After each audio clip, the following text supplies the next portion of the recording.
Welcome back to Macrodosing. It is the only podcast available on Spotify, iTunes, Stitcher. People still use Stitcher? I think. Anchor. We're huge on Anchor, massive on Anchor. Thank you guys for tuning in. Today's a great episode. We've got Brian Cox, Professor Brian Cox, the professor of particle physics. And we talked to him for about an hour and a half. Fascinating dude. He was on Pardon My Take a couple weeks ago, and he wanted to come back on to promote his tour. And by the way, you should definitely go check out his tour if you live on the West Coast. And I think he's making his way back to like Texas. He's up in Canada for a little bit.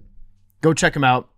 The live show's awesome. Me and Billy went to go see it, so go buy tickets for that. But we're going to get into black holes as a podcast today, like really into black holes. But before we do, I want to talk to you guys about our great friends over at BetterHelp. Life can be overwhelming. Many people are burned out without even knowing it. Symptoms can include lack of motivation, feeling helpless or trapped, detachment, fatigue, and more. Everybody has been burned out before. If you work too much, if you don't take enough time for yourself, you can feel burned out. It just takes all the energy out of you. We associate burnout with work, but that's not the only cause. Any of our roles in life can lead us to feel burned out. BetterHelp Online Therapy wants to remind you to prioritize yourself. Talking with someone can help you figure out what's causing stress in your life.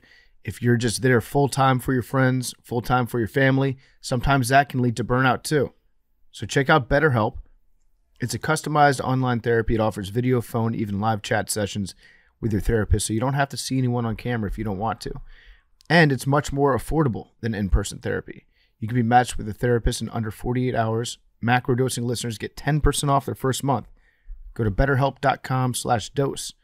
That's betterhelp.com/dose. 10% off with that promo code. betterhelp.com/dose. Okay, macrodosing. We're back. We're back, guys. How's everybody doing? We doing all right?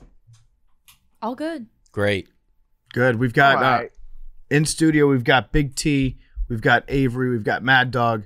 Joining us remotely today, Arian, Coley, Billy Football from an undisclosed spider hole. He's basically like Saddam Hussein. We're not allowed to say where he is, but he's calling in, and he looks like he's doing really well. Actually, that's a lie. I'm lying when I say he looks like he's doing really well. Billy looks like he's down bad right now. Yeah, this undisclosed location is hell. But moving on. Saddam. That was very elegant, Billy. Yes. I had a couple things I wanted to talk about before we get into black holes, things of that nature. First of all, I saw an interesting thing on Twitter yesterday. I don't know if you guys got tagged in this as well. Did you know that? So we've talked about the British Crown on the show before. Billy drew some parallels, or I guess a direct line of descendant to Vlad the Impaler, Count Dracula, right? Which is it? Prince Philip? No, like the whole royal family is related to Count Dracula. The whole royal family. That's interesting, Billy. Like all those old royal families. Like you know how we talked about they're all related? Yeah. Well, Vlad was just one of them. Got it. Well, it's interesting that that's one of them because I saw a Twitter thread yesterday that pointed out that the Queen hates garlic so much that she banned Buckingham Palace chefs from cooking with it. Isn't that interesting? That garlic is one of the things that vampires hate that they can't have around. Dude, what the fuck? Vampire. I'm saying the entire royal family. I think Billy was right. Hashtag Billy was right. The royal family are a bunch of vampires.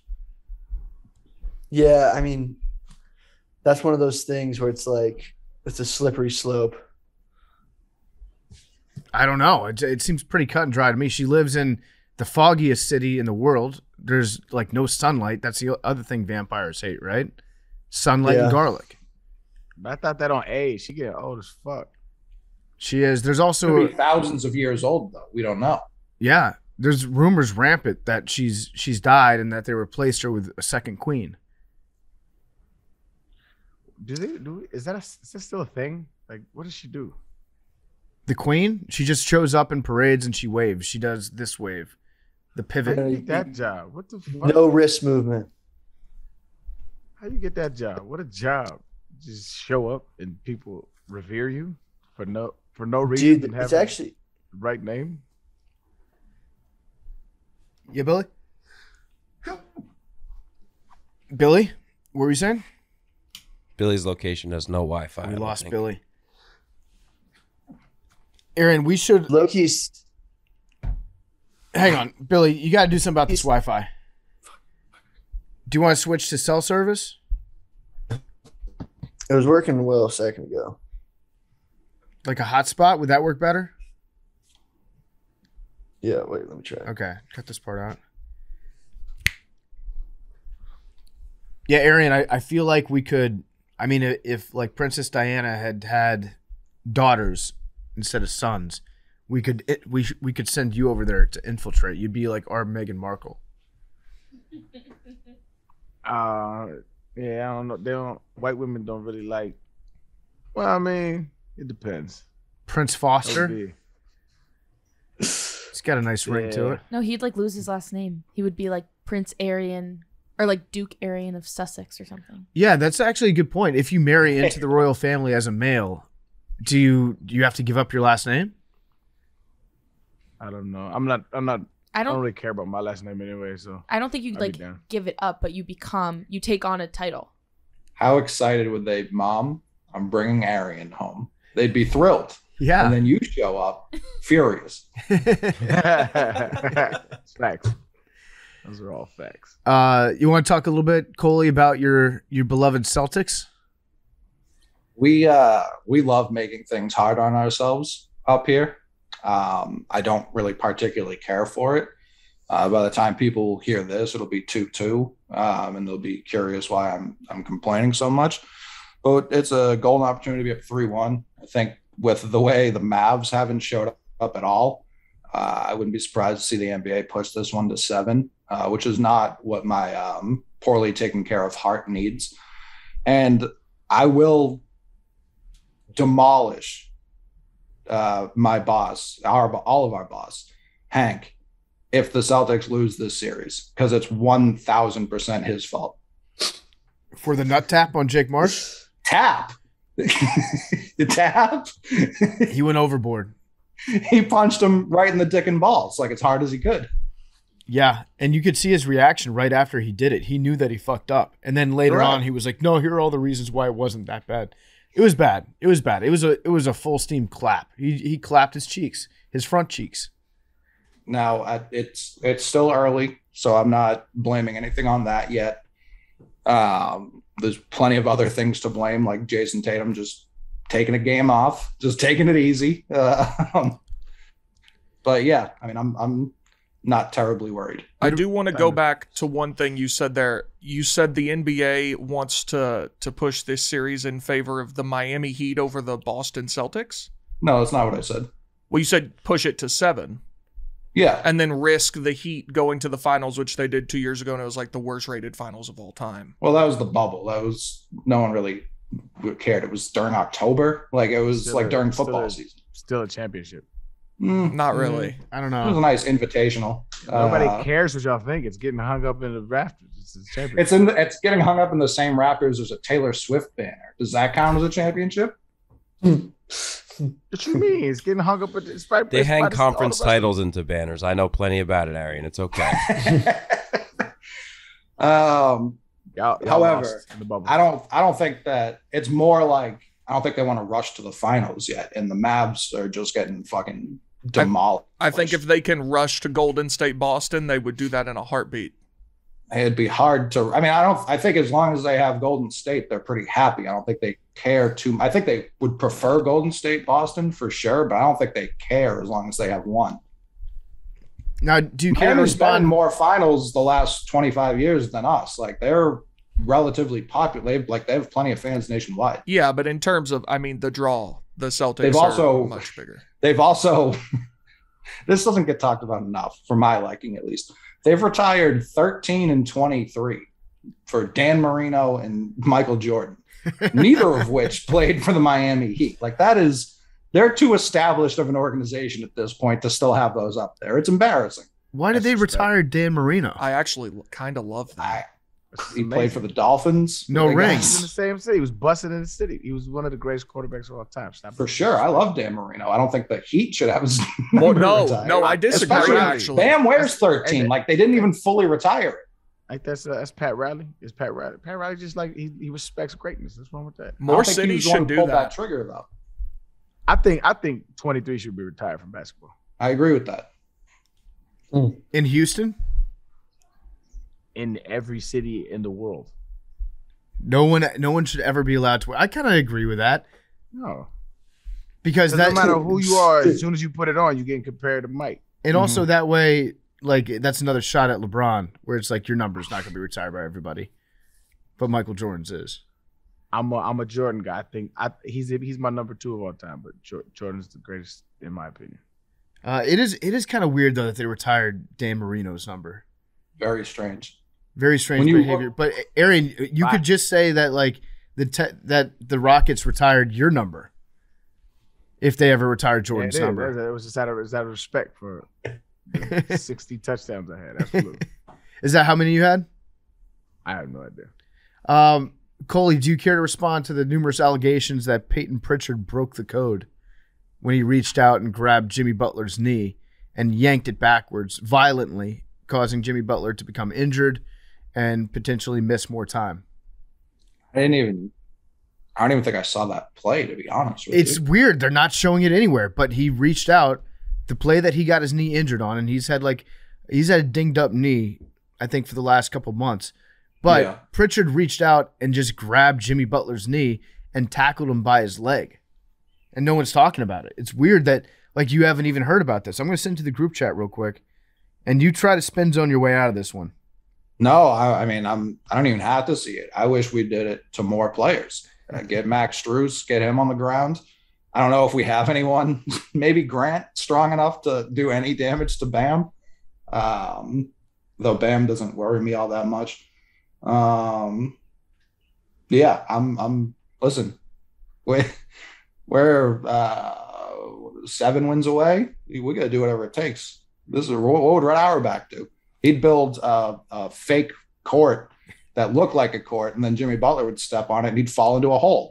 That's not what would happen. That's what Red would do. I just sent it to the group chat, so take a look. Let me know what you think. Have you been watching Winning Time, though? Oh, yeah. Winning Time is great. It's really good. John C. Reilly's amazing in it. Hey, Dr. cool. Boss. Corey, are you seriously hopeful that the Celtics can win the championship this year?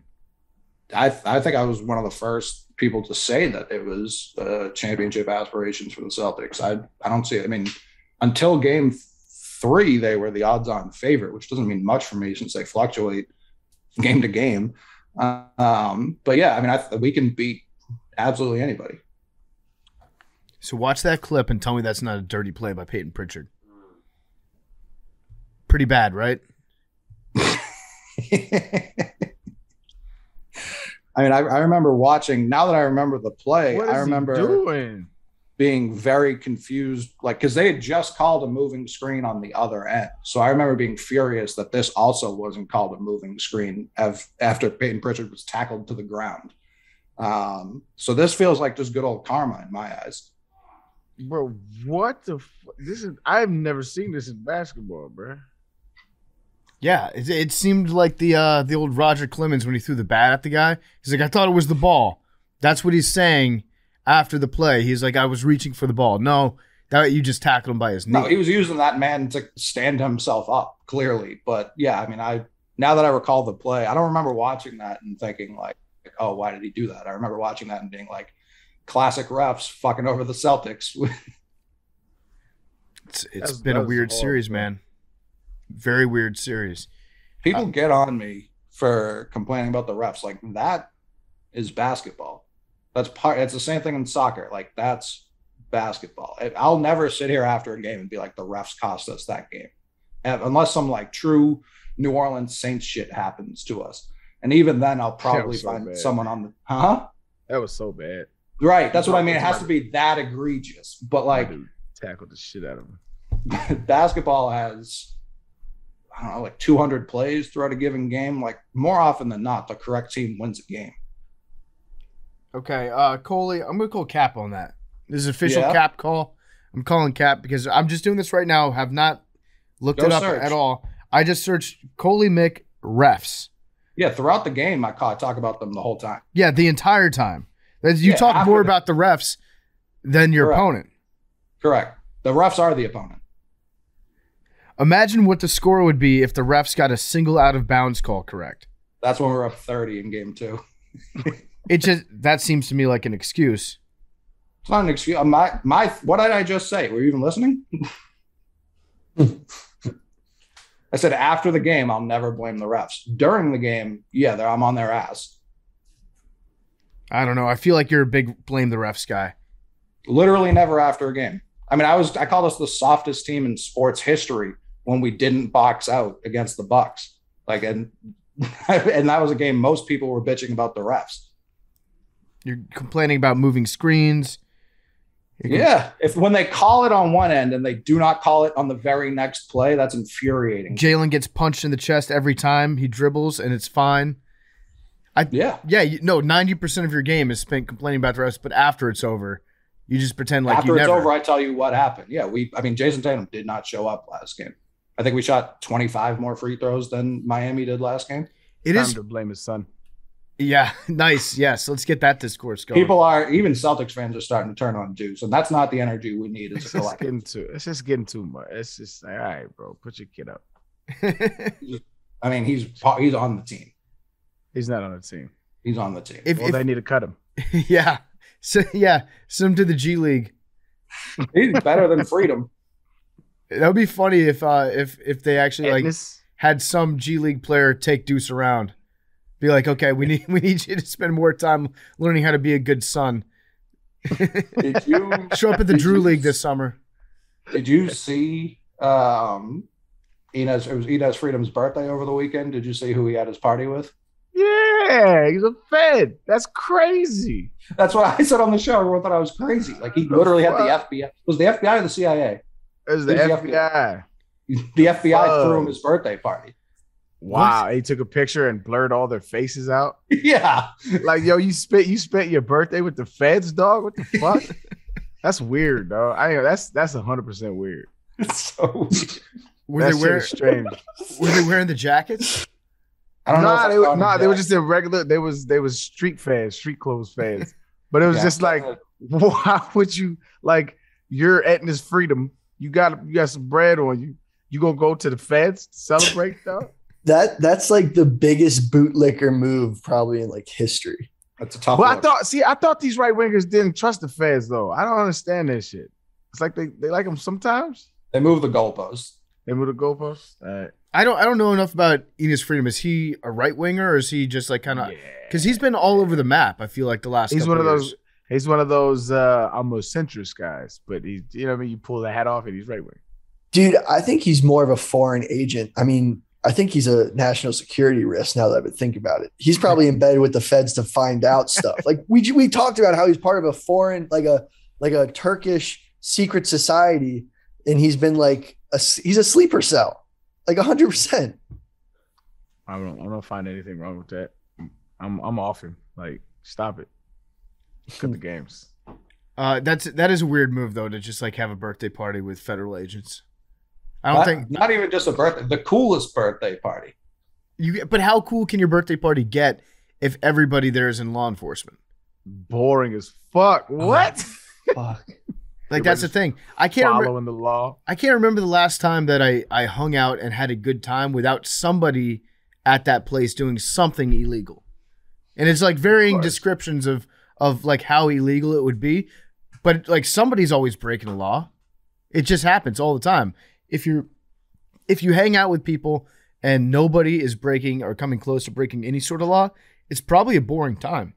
Like at the very least, start like doing retransmissions of Major League Baseball games without express written consent. Like the boys and I, we get together, we're like videotaping old school VHSs, we're bootlegging those.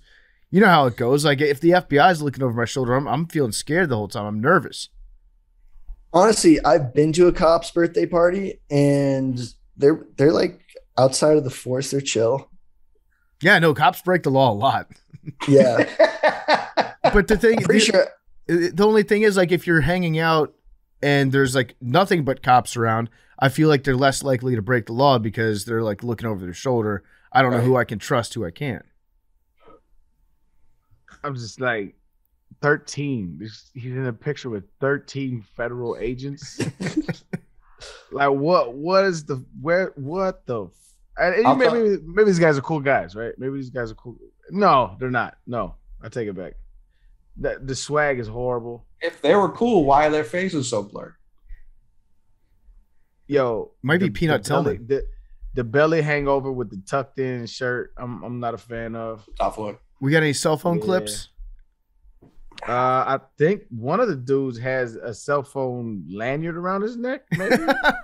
Chaos. And one of them got a big ass arm. What is this, bro? What the fuck? Yo. Oh my God. I'm not bugging. Look at this dude's arm. Just the one on his leg. Oh, that's crazy. That's crazy. Wait, is he like one of those arm wrestlers that have one jacked arm? I doubt it, man. He's a federal agent. Dude, I actually am just seeing the photo for the first time. His hand even looks bigger. Like his right hand looks bigger. That's what I'm saying. I don't know. Is that Photoshop? That's the long arm of the law. Yeah, dude. He looks like one of those professional arm wrestlers that one arm is just gigantic while the other ones aren't. Nah. I see. He's just married. That's what it is. Yeah. That's an old joke. I appreciate it. Big T, how are you feeling? What's new? What's new in the mind of Big T? Not a whole lot. Man City won the Premier League yesterday. That Congratulations. Was cool. Pretty sick comeback. 3 goals in 5 minutes, right? Yeah, it was awesome. Other than that, how did you decide to become a Man City fan? So I didn't watch soccer ever until quarantine, and then I started playing FIFA because like I'd played every other video game I had, and so my buddy was a big soccer fan, so we started playing FIFA together, and I played with Man City because they had a uniform that year that everyone else hated but I loved. It was like neon green shorts that like faded into a gradient and like a pink shirt. It looked ridiculous, but it was cool. So I played with them all the time, and then when the Premier League was like the first sport to come back, and so then I knew the players on Man City because I played with them, so that's like the team I watched. Okay. And then it turns out when I came back to New York, the Man City bar is like right next to my apartment. Perfect. That's as good a reason as any. I don't like people that look down on yeah, Americans and everybody's like, oh, Man City. City. Like, well, first of all, they're like notorious choke artists. They try to fuck everything up all the time. Secondly, if someone from England started watching college football, like I wouldn't expect them to be like, you know who I'm going to be a fan of? Akron.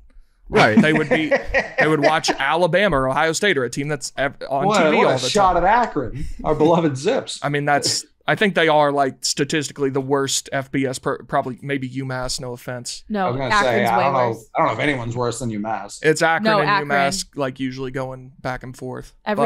Being from Cleveland, every kid from my high school would sign with Akron, thinking they were like the shit for going D1 football, and then they would win like one game. I mean, there are in 4 FCS years. teams that would beat the shit out of Akron. There are D3 teams that would beat the shit. Yeah, out of Mount Akron. Union might beat them. Yeah, Mount Union Union's- is the shit. Yeah, I think more like better players sometimes commit to Mount Union over Akron. 100,000%. Just like local guys. Kids who never even saw the field in high school would commit to Akron. Mount Union, for those who don't know, is just an absolute D3 powerhouse. Win the D3 tournament almost every year. Yeah. Absolute studs there. So Mad Dog. Yeah. You're saying that like a high school football team could beat Akron then? If the players that are committing to Akron Okay, didn't I'm not play. saying that. Okay, I'm not saying that the worst kids of all time were going to Akron. Also, no offense if anyone plays football for Akron. It's Like, too all late. Akron. It's way Yeah, too late sorry. for that now. But, like, Mad whatever. Dog. It's But- way too All late. offense. whatever. Yeah, But Mad but, Dog, like, you there- came at. I did, but like it's like those kids. A lot of the kids that go there are the kids that are like the meme of like no days off, grind mindset, like blah blah blah. And then they go, and then, Hold on. and then they go to Akron, and then it's like they go with like 1 in 13. Hold up. There's a deeper story here, Maddie. Did you have an ex-boyfriend there? That's Oh, what it I sounds don't. like. I actually don't. Dog. I actually You're not this don't. passionate about Akron football, dog. There's no way. like you scouring rivals.com to see the signees of the 2022 class. That's actually Come on, what Maddie, I'm doing happened? right this second. I have no. If you look up Nah. like my brother high school, a ton of them go there. It's not that I have any beef with anyone that goes there. It's just like people love to say that they're gonna like go to the fucking NFL from Akron and like they're like the shit. And it's like, you go to Akron. This is definitely rooted in something. I don't have any beef. I rarely remember you chiming in on any like recruiting talk. Like when it came to Akron, you unloaded the fucking clip. Right on the spot. Yeah. Also, a very specific example. You know, guys that post like shit on Instagram, like hashtag 4 a.m. No days off. Brett Simmons throwing it out. I promise I have no beef with anyone like specific that goes to Akron. It's just like it's the conglomerate of people I know that went there. I'm like, oh, it's a composite character. Yeah. I'm gonna be all honest. of Mad Dog's ex-boyfriends. Student athlete Twitter. I mean, as someone it's like disgusting. I don't know if Twitter was that. Aaron, when you were in high school, there was no Twitter, right? There was no Twitter. It was message boards and AOL chat rooms. Yeah, MySpace wasn't until college. So the original reason I got Twitter was for recruiting, and basically this whole like a lot of people were just doing that persona of like grind every day, like posting a bunch of like emojis and shit, and like huddle in your bio, like your GPA, your ACT, just like your stars in the bio, like student athlete Twitter, like it became such a meme that like you could give off a good, like if you were able to mimic it and almost like take the piss out of it, a lot of coaches like that shit. So if you were good at like maybe not even being one of those people, but just like having that persona on Twitter, like it was actually advantageous. So like if you were to, a certain persona may have been invented out of student athlete Twitter. I think corny athletes have been around long before Twitter, man. I know, but there was just like, but like they just got a platform. But you could be corny in real life, but you could fake being corny on Twitter. So pre that, before like the internet, it was dudes that wouldn't work out hard, but when the coach is watching, they go hard as fuck. Yeah, that's them. Yeah. That was me. And basically every sport that I ever played, it was like, okay, I was really good at knowing when the coach is looking the other direction and just loafing the fuck out of whatever exercise I was doing. No, you got to have that quote where it's like, hustle hard in silence, let success make your noise. Yeah, there's somebody Maddie unloading the clip, dog. That shit is wild. Dog. That's for sure something that whoever she knows that played football at Akron posted. I'm telling you, bro, something happened, man. No, holy shit. Yeah, I bet. No. It's okay, Mad Dog. No, they were definitely douches. They were definitely douches that rolled up to like Maddie's girls' school parties, like all the brother school guys, and they just like were total tools. Yeah. Akron what? AK Rowdy. They definitely were like bringing backpacks to parties. Yeah. Like, thank you. Wow. Like, thank you, Coach Smith, for this opportunity. Wait, what's this? I'm not familiar with this stereotype. The guys that brought backpacks to parties. Yeah. Walk me through that. That's the guys who had the alcohol. It used to be like you'd go to these. I don't know, like in high. It's just this weird thing where like dudes would just roll up to parties. And they all had like backpacks. Yeah. My brother was this kid. Yeah. I used to be one of these kids too. And it was like, it was this mystique of what the hell is a backpack? Wait, time out, bro. Time out. Billy said, yeah, dudes used to roll up to these parties, and I used to be one of these dudes. What do you mean? And then called it a mystique. Yeah, the mystique. Dude, the aura of the backpack. You'd all be like outside somewhere, and you'd all just like, just a bunch of dudes with backpacks, and no one was like, they're all dressed like, I don't know, it was just like a weird time from high school. I'm looking back on it and just feel like sometimes people would bring backpacks with nothing in them. Most of the time they had Mike's Hards. Wait, so what were they dressed like? You're about to say like the backpack guys always wore what? I mean, backpacks. You'd wear like, if it was an outdoor party, you'd wear like fucking slides. You'd like pretend, I mean, you'd be like coming from a game, and then you'd be going to like some high school like bonfire type thing, or so guys like that would wear house party. sandals outside in the summer. That was a weird thing. No, but they always had elites it was on. just it was elites and slides, and then you'd be wearing sweatpants, and like it just wasn't like fashionable at all. And looking back, it was just like, I don't know, but like anything could be in the backpack. Like one dude rolls up to a party with a huge, gigantic dab rig with like a blowtorch, and it's like, what the fuck? Like that was in the backpack.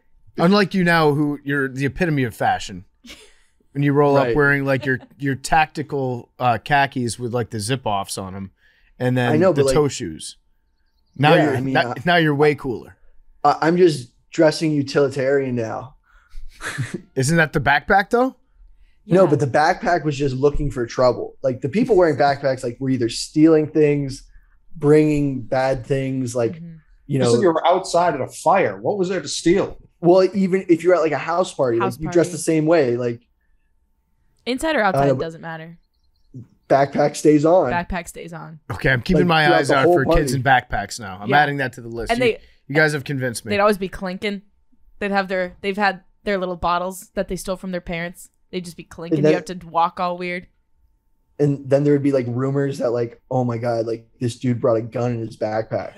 And everyone would be like, what I the didn't have fuck? those rumors at my What- high school. What's in the backpack? So that's why you would just bring the backpack because people would assume like maybe he's got a weapon. It was weird. Weird time of the life. Billy's not confirming nor denying that statement. No, he's not. All right. Oh yeah, we were talking about Man City and how you would become like a Man City fan.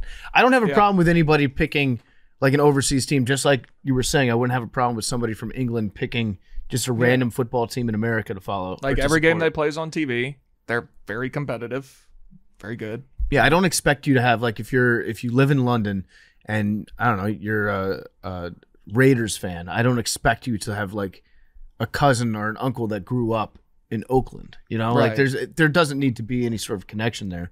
If you just want to become a fan of an overseas. Now, if it were like if you just got into football right now and you became like 2 years ago, if you decided that you were going to be a Kansas City Chiefs fan, Which I'd be kind like- of is what it's like, but also I didn't know that. I didn't know how good they were, yeah, which feels like an important. They get the distinction. ratings on FIFA. Yeah, no, they're a very good team, but I didn't know that like you know, whatever. Every game they plays on TV. how do you feel about their ownership? You know, I think they've done a great job rebuilding the club. I think that With whose money? you know, the money comes where it comes from. Erling Haaland doesn't come cheap, you know? It's funny that Big T just like he could have picked any team, but he decides to just become a fan of the team whose owner has a nefarious past.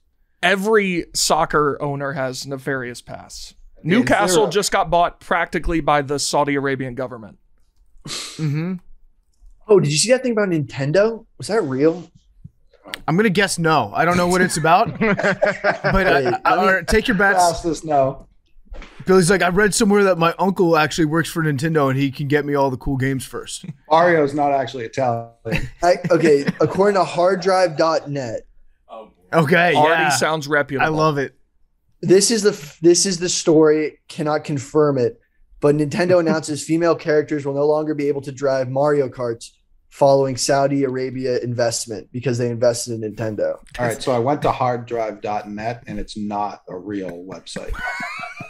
So okay, so Saudi Arabia definitely acquired a 5% stake in Nintendo, but it's debunked. Is Nintendo really axing female characters? Okay, it's debunked. Yeah, yeah, Billy, it's you literally fell for an Onion article. That's just a Yeah. purely satirical. Well, it's a no, but I joke didn't they're making about the Saudi money and the hypocrisy, and you thought it was real. No, I just remember seeing that headline. I didn't give any thought to whether it was real or not because I didn't really like. I You really just checked care. it off. This is correct. You just went, No, yeah. I literally just fact checked myself on air. Can we applaud some growth here, please? You still I'm said trying.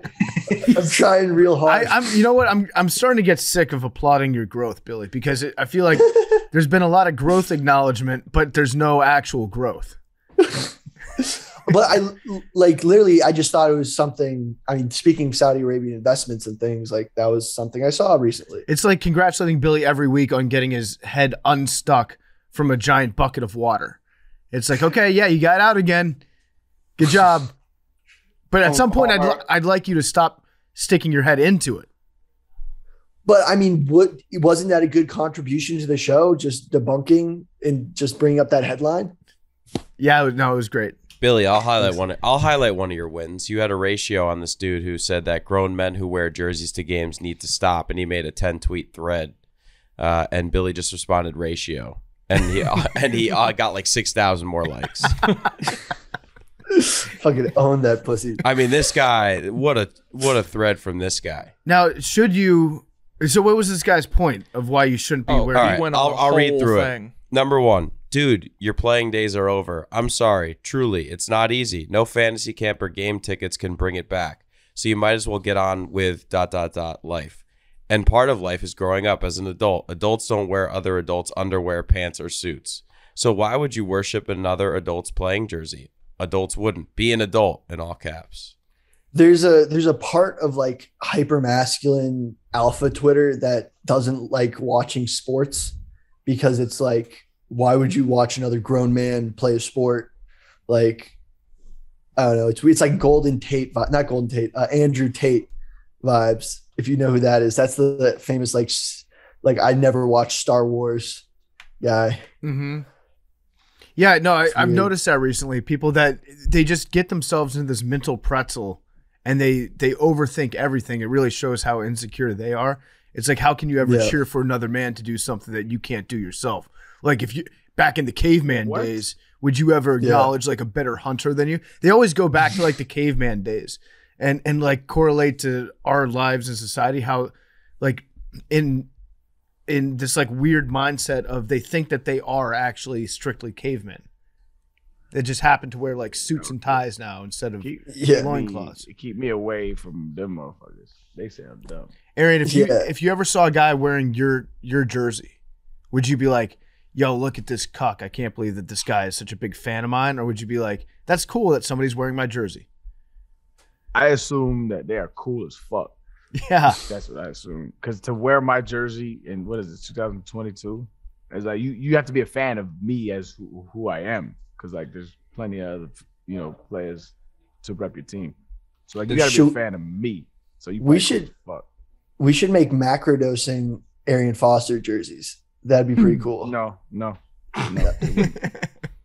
wouldn't be cool, brother. And was your jersey ever worn in a music video? I don't know. I don't know about a music video. Like the Truth or anyone like that? Maybe. Yeah, I think so. Yeah. Somebody from Houston for sure. Right. It would be cool. It would be cool if you had like a macrodosing baseball jersey. Yeah. Reply to us if you'd wear that. I'm down with the baseball jersey. Yeah, that'd be sick.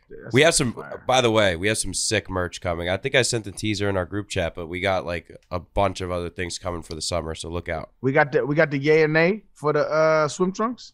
I'm working on that. I think we'll get a yay on that. I don't think you did. I think we have. It's Monday. Possibility. I think we have. I think we have the chance again. So you didn't, is what you're saying. We got a podcast first, Arian. I got you. Don't worry. That was like last week. I said it was last week. No, it was over the weekend. Send the email off, dog. I will. I got you. Trying to get these swim trunks. I got you. Arian, I will say that your jersey's a big Darty jersey. Darty? Yeah, like dudes. Yeah, you got a big Darty jersey. Day party. What is a day party? Day party. Oh, I don't. Day I drinking. Don't even know. Day party jersey? What does that even mean? Show up to a frat at noon and everybody's drinking and they're all wearing like Michael Jordan Space Jam jersey and backpacks. Like, tons of backpacks. No. The backpack kids are at those Darties now, but and they're not wearing Arian backpacks Foster anymore. jerseys. We got to make like a Billy football backpack, the equivalent of a jersey. I'm one of Billy football's backpack guys. Actually, that would be pretty tough. I think one of your guys DM'd me, dog. Yeah. Because at the end of the conversation, he said, "Say what's up to Billy for me." Laughed my ass off. But this is how the conversation went. He said, "Hey, bro, I scooped up ArianFoster.eth. Let me know if you want it." I said, "I don't even know what that is, bro." He says, "Websites have .com, right? Crypto has .eth. Like you can send money to ArianFoster.eth or TexasLonghorns.eth or ShaqandKobe.eth, and that money will go to me." He said, Chelsea FC went for Chelsea FC ETH went for $5K last week. Pelicans.eth went for $3K a couple of days ago. So I'm like buying up college-related ones and athletes. I said, that's grimy as fuck, but I don't want it. Do your thing with it, dog. He said, yeah, I figured. Say what's up to Billy for.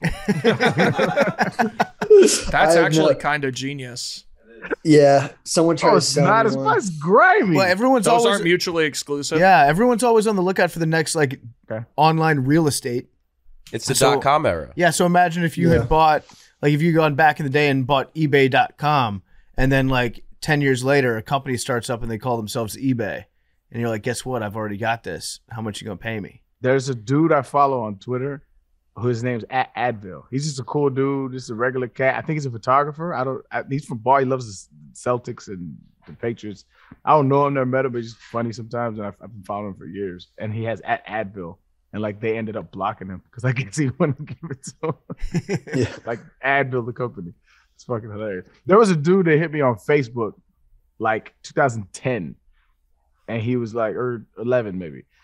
And he was like, hey, I got the domain name Arian Foster. I'm finna run a porn site on it. And I was like, dope, do it. Wait, I'm gonna go to ArianFoster.com. Let's see. Oh God. I don't even know. Also, Arian, you were talking about that business that you got into when you were in the league, where you would allow people to buy shares of your future earnings, like treating Right. yourself like a stock. Could anybody short you? Like if you went to the Dolphins, could I be like, you know what? I'm going short on Arian. I feel like his hamstring. I feel like that's going to come back on him. Could I have made money off that? No, it's like you buy and sell stocks of a company. And so it's like if you feel like I'm gonna tank or whatever, like you would sell and then somebody would buy. ArianFoster.com is for sale. $3,000. Does it say 3,000? Mm-hmm. I don't want it. Fucking ransom note. No, These it's just like random when you notes. can click on it and it's like a generic website and it says this domain may be for sale, and I clicked on that and then it just has the price. I mean, if they really wanted to get money off Arian, they should just sell like Ayn Rand books on ArianFoster.com and be like, listen, Buy it then. you buy it then. Buy it then. Yeah. There was one other thing I want to talk about. I don't know if you guys saw this last week, but there's a conservative. He calls himself a groiper, which is like it's white nationalist adjacent thing.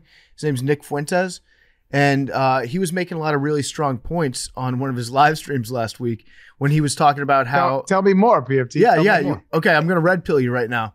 I'm pretty sure you'll agree with this actually because it makes almost too much sense. But Let's do it. he was saying that he does not have sex with women because it's the most homosexual thing you can do is actually to have sex with women, because a masculine male would be effeminizing himself. I don't know if that's an actual word, but you have to become so effeminate in your mannerisms in order to get close to a woman and open yourself up emotionally to a woman to have sex with one, that it's actually very gay. So curious to know where we stand about that going around the room. Fellas, is it gay to have sex with a woman? There's no way he was sick. This is a troll. He's trolling. I don't think he was trolling because I've seen him troll. Maybe I could be wrong. I'll admit it if I'm wrong, because the thought did occur to me that he was trolling, but I didn't care to like dig that much deeper into Nick Fuentes' online collection. But I did watch the clip in its entirety, and I think he was being serious. Send that to the group. Send that to the group, please. So his point is it's gay to have sex with women because you have to show emotion, and showing emotion is feminine, and any kind of feminine walk towards that spectrum is gay. Yeah, I think that about sums it up. That might be the dumbest shit I've ever heard. Dude, that's classic just incel thought process. This guy actually, this isn't the Nick Fuentes guy. This is someone who says he's quoting him, but it says the only really straight heterosexual position is to be an asexual incel. What the fuck? Yeah, exactly. Like, what the fuck? They have thought themselves into a box of stupid. That's Holy shit. Wouldn't That's it be? Wouldn't they want to be Volcel at that? I was point? going to say, if you're asexual, that's inherently antithetical to being an incel.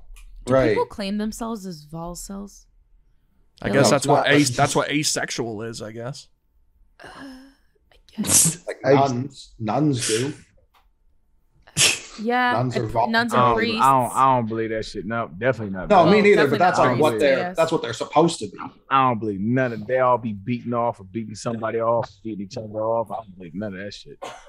I saw a similar one. I'll see if I can find it, but it was just a bunch of dudes standing in there like the best way to increase testosterone is to asexually stand around naked with a bunch of men. It was wild. I gotta find this. Someone tagged. Explain that one to me. I don't know. Someone tagged me in it. Like, and I was just like, this Always is a so good funny. sign. It says a lot about you as a person when you get tagged in. It was. And then I was like, it was just ridiculous. There was Yeah. another thing that was sent to us. I actually think Big T found this online and fired it off to the group chat here. No, sorry, it was Billy. Of course, it was Billy. I think we should discuss this. This is from the bodybuilding forums. I know the greatest collection of minds on planet Earth. It really is. It really is. So Billy sent this to the group. So let's embrace debate. What is the macronutrient breakdown of eating pussy? I'm currently on a strict cut before I go to Vegas next year, so I want to give myself plenty of time to get into shape.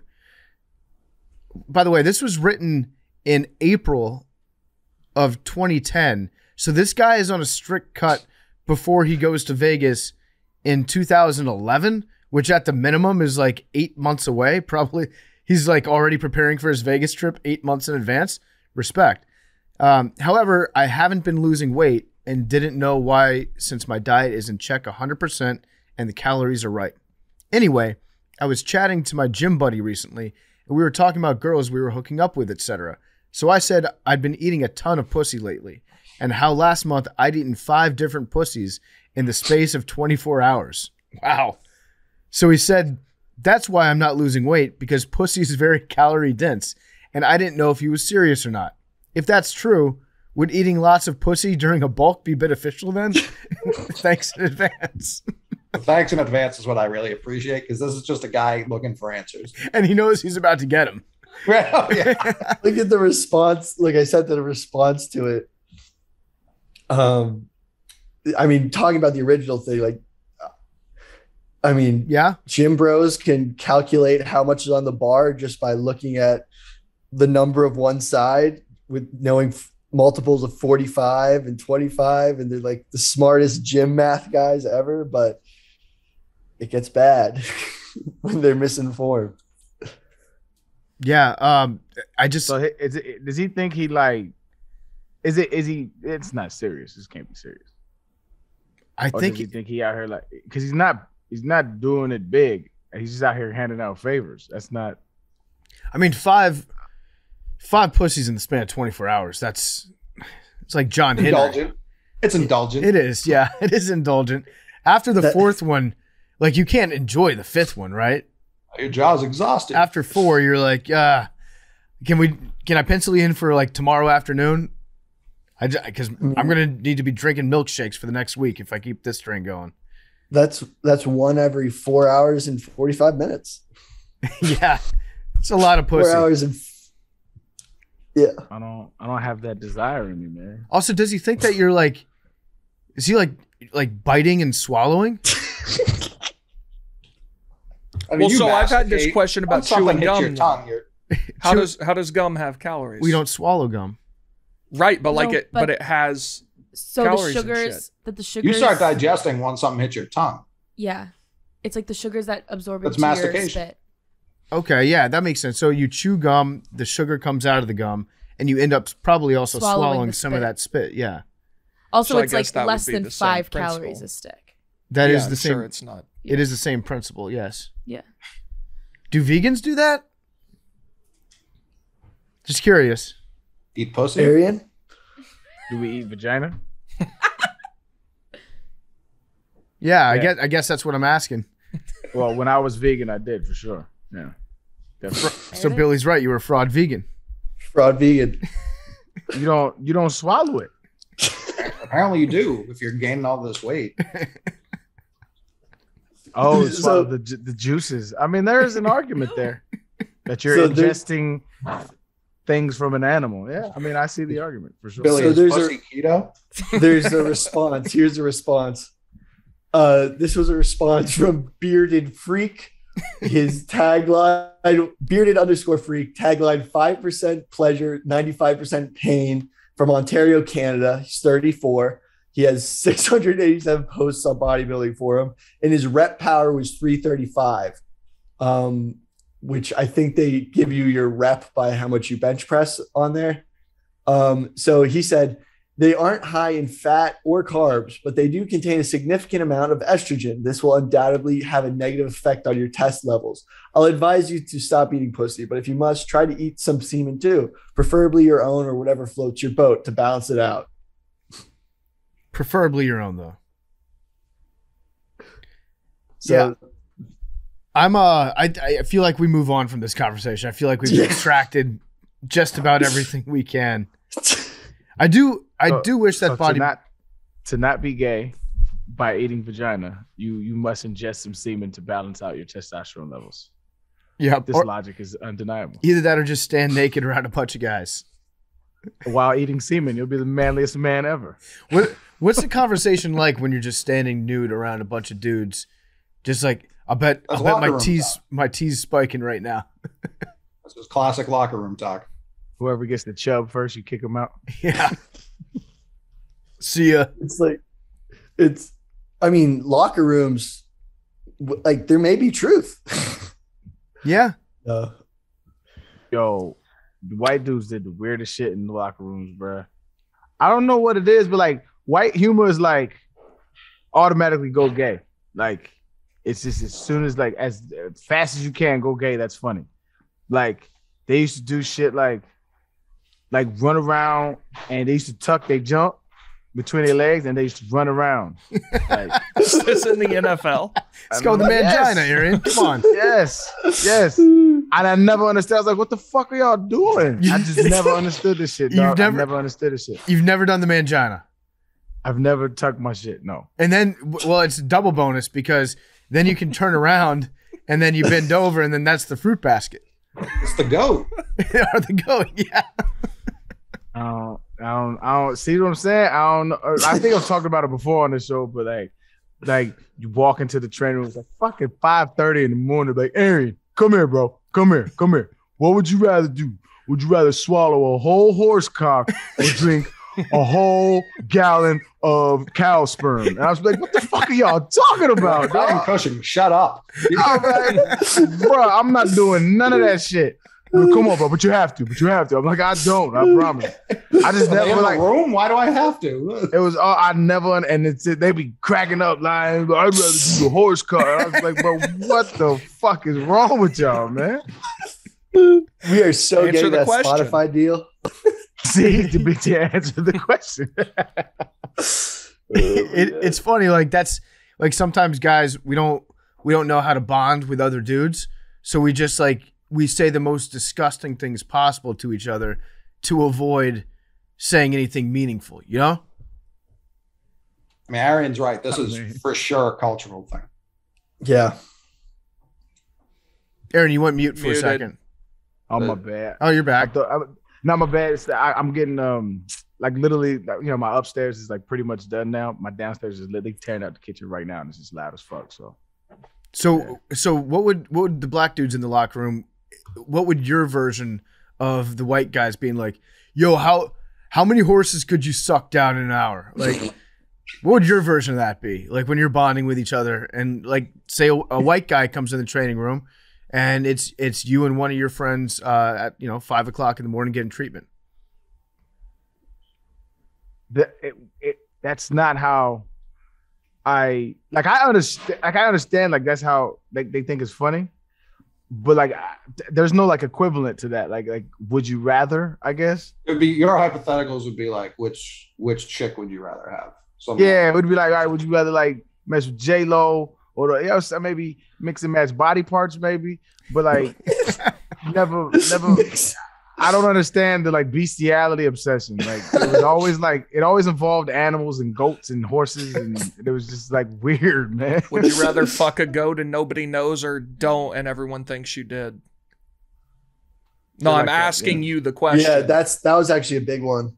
It's an easy one.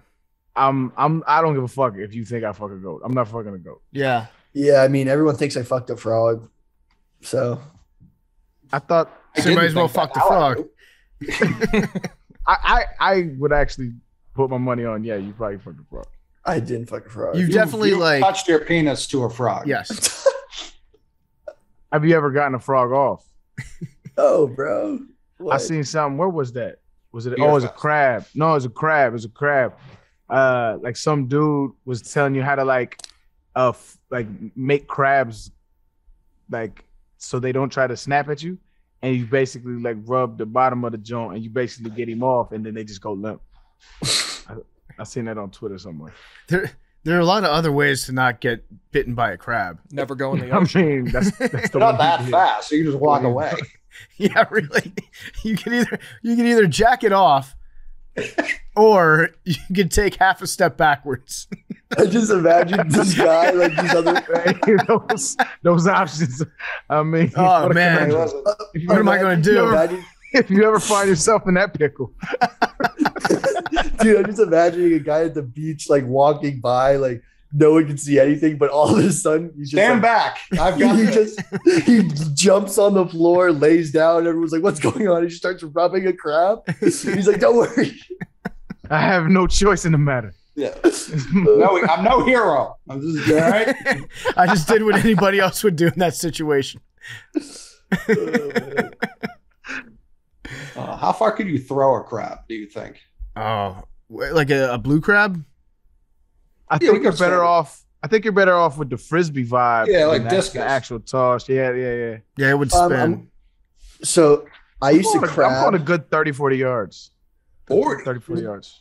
That's very possible. I used to crab and just like take a piece of string, and then tie it to like mussels that you'd crack.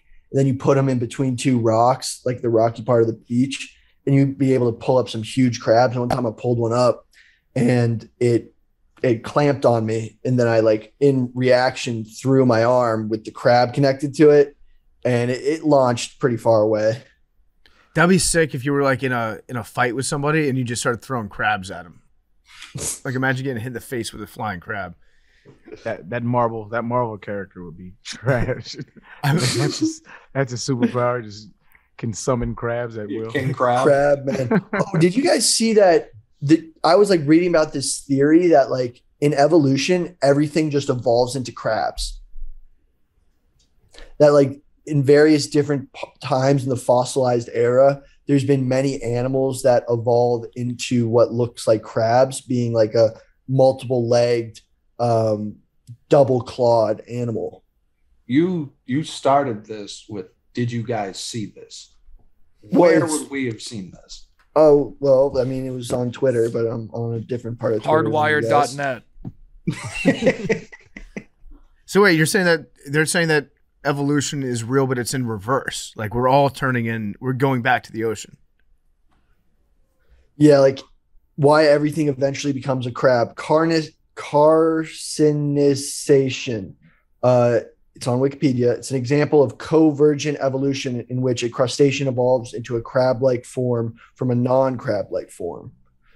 So it's just like one of those things that works. It sounds like it's bullshit. So animals keep evolving into crabs and scientists don't know why. It's true. Crabs keep turning up in nature and it's bothering scientists so much. By the way, when they use the word crab, like a lot of crabs aren't actually related. It's like sharks and dolphins. Billy The phenomenon is, Billy meant to send the link, and he just sent a link to BetterHelp. I did. Which is a great Oh, whenever service. I got Great whenever service. Great service. whenever I got trolls in the DMs, I just send them BetterHelp. I kind of love that move. I like that too. Yeah. Like when people are just yelling obscene shit on the DMs for no reason, I just am like, all right, dude, like you definitely have some problems that you're trying to take out on me. Send Here's them the BetterHelp. promo code too. I do. Make those guys pay full price. That's fair, actually. No, but I want to show that I'm like really, vibing for the sponsors. And I'm finding it's targeted ads for the really troubled people. Not to say that people who need help are usually angry like that, but people who are angry like that usually need help. Correct. Not all squares are rectangles, or not all rectangles are squares. Oh, that's good. Yeah. I think Mad Dog should book an appointment with BetterHelp to talk about her animosity towards Akron. I use BetterHelp. I'm already on it. There you go. Talk about Akron next time. I might. I feel like that's an entire session. I'm for sorry to the University of Akron football team. I'm sorry. you. The Even though- Zips. Yeah, even Wait, though I most thought of them. I thought a square had Squares are rectangles. Rectangles are not necessarily squares. that. Okay, that's what I was getting at. Okay. What about? And they're both parallelograms. I was gonna say, like, is a parallelogram a rectangle? No. You need 4 right angles. You need 2 parallels. You need Rectangles have 4 right angles. Yeah. So some Yes. parallelograms are rectangles. Yes. Depending. But yeah. not all. I And then think there's all. Where does the rhombus come in?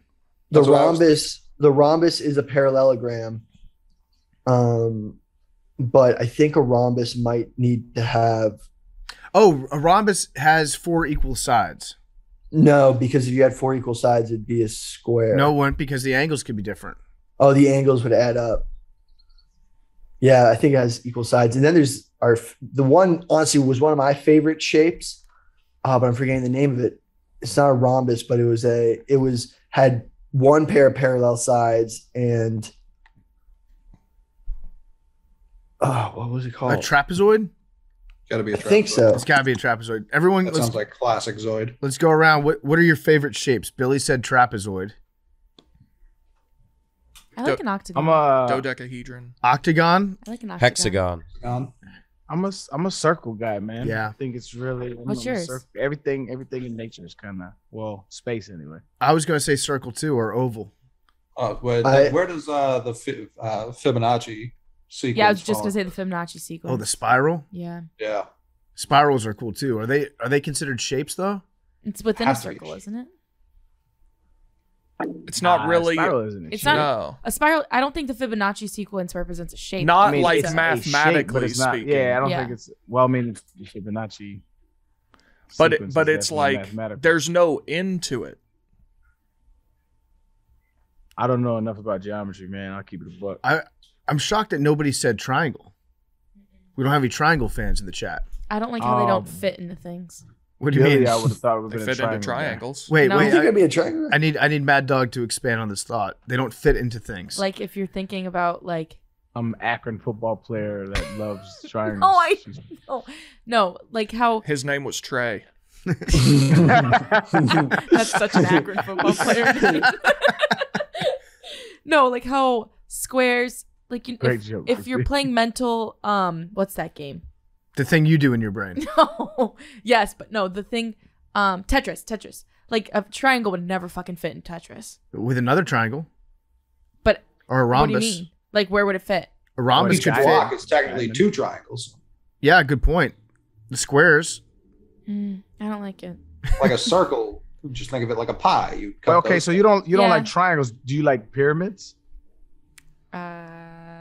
In what sense? Like in physical ones or just a shape? In the sense that we are liking shapes, in that sense. I mean, pyramids like the Bass Pro Shops pyramid is cool, or like the geese. I like pyramids. That's as triangle as triangle gets. but I didn't say I like loved it. I think it's okay to keep being what it is, but I don't think triangles fit into enough things, and I think they mess up a lot. You've got to explain that more. I don't like if I get what they- you're saying. yeah. They What do you don't mean fit in, into things? They don't fit. Like, would you buy a triangular screen? No, because it throws off the feng shui of everything. Like, okay, square, rectangles. There's what rectangles all up in this studio. Where's But the a rectangle, if you There's a diagonally rhomb- cut a rectangle, there's 2 triangles with different angles. It's incomplete. Yeah, I think Mad Dog likes right angles. What does that mean? Incomplete? love What right does that angles. mean? Yeah, that's what it's Like- about. Would you ever buy a triangular mirror? no, It's just like, would you ever walk through a triangular door? no. Might be Also, because cool. you're missing. Okay, if you look at a triangle and you look at the 2 top lines, I guess of it. Like I feel like you're missing stuff. Like you're Like, it should this go is up why you- more. So you're attributing the rectangle to being the shape. I think I am. When in fact, one could argue that a rectangle is just two triangles. Well, the But you could also argue you could argue a lot of things like that, though. I feel like. this is the whole reason why you don't walk under ladders, What? because the whole triangle thing, like why it's unlucky to walk under ladders. I also That's think not it's true. If stupid. that's the I feel case, like they that's wouldn't just sleep. bullshit. Yeah, we made that shit up totally. Like No. they slept in teepees our entire beginning of human existence. Those are cones. Those- Yeah, those Cones. could be That's a cone. Those are circle cones. Cylindric base, cone. though. Yeah, that's a circle. Yeah. Nah, at first there was teepees. When you started fires, there was teepee. It was triangles. Well, No, a but lot there of It them comes to a were point, actually comes to but a it's point. triangle. I'm not here for the triangle slander. Y'all are trying to fuck. no. I'm triangles are very on important Team Try, to but human Uh-huh. history. Pyramids, so Giza, Aztec. that- Come on, fam. Yeah, that's- Pythagoras. But that's wait. not. So I got. That's not a triangle technically. That's a different shape. Look, if we're if you wanna talking go squares, back in time, no. If we're talking squares versus rectangles, I can argue triangles versus pyramids, or still we're at the Therefore, it's cones. a pyramid is 4 triangles. well, it could be 3. It Well, could be a square at It's the bottom. yeah, it's 4 too. triangles Could be and a three. square. square at the bottom. There has to be At the- like triangles bottom. need something. Triangles always need more to become something useful. Like they need So- a circle, they need a You square. need at more the bottom. triangles. Yeah, no, the rectangle's 2 triangles. It's just No, double But the it's not. square. The not square two at the bottom of the square at the bottom of the pyramid Is pyramid necessary. It's a byproduct of the triangles being in existence. And That's what a good happened if- point. I- That's a good But point. what happened if there was only 3 triangles and nothing at the bottom? You know, it would be nothing. Literally nothing. No, you can have a triangle. You just put No, but That's there fine. there needs to be something at the bottom. Oh, okay. I get you. That would be a that would be a triangle. I You're get saying you that- by the way, Yeah, Billy. speaking of pyramids, like the fact that everyone's like, oh, like the aliens taught all these different civilizations to build pyramids. Like, Nobody think really about a thinks pyramid. It's literally just a mound. It's just like if you stack stuff up, that's what it's going to look like. But the whole And babies do that shit. no. So Oh like, my god. I'm And to a out on point- pyramid. Babies make Babies could have made the pyramids of Giza. babies make I actually fucking- love this take. fixtures that have stood the test of time And over also- like 5,000 years. Yeah, What are you talking And about? fixtures If that you- line I'm up to saying- show where the different constellations are going to be in the sky, and you can use them to navigate. Babies do that shit all the time. Mm-hmm. Look, Every if you day. took a baby, right, gave it a bunch of blocks, the first structure it would create is a It's a mini block. pyramid. I don't That think Would be a so. block. Coley, It's not. They just build straight up. Yeah, don't they go try up. for anything. They just attach pieces. They're really dumb. I mean, think about it. Your roof is based on a triangular angle, right? So that the rain can slide off. If you have little blocky rectangular roofs, all your motherfucking roofs is getting flooded in. Yo, show some respect to triangles. I think Mad Dog is like squares are Batman and triangles are Robin. That's what it's like. Yeah. It's like everything is based around the square. square. Everything We're in a exists. square and circle system in this country. But the Everything triangles, else not exists true. to support the square. But the yeah, triangles are more like Lucius Fox, who's really doing all the hard work and building all the weapons. I don't know who that is. No, That's the guy who Morgan Freeman. Morgan Freeman. guys, Morgan I Freeman. didn't see Batman. But I think that we live in a square and circle society, and triangles exist to help squares and circles. Tell me what circles are doing for you right now. Like you pointed out all the rectangles in this room. Where are the circles? Doorknobs, Wheels. wheels. That doorknob ain't a circle. Okay. Dang. Oh, bang. Okay, caps on water bottles. What if I just spilled everywhere? No, because I have a circle stopping it. What else? What else? I mean, I'm a fan of circles. I just don't Yeah. get triangle disrespect. I don't know. They're too pointy. Also, I was really bad at geometry in high school, and like proofs. And those kids that went to Akron love triangles. No, kids Uh, that go to Akron. Good geometry program Here's over there at there's a Akron. whole article at Let's Talk Science. Kids that Why go to is Akron a are definitely triangle? triangle people. Why is a triangle a strong shape?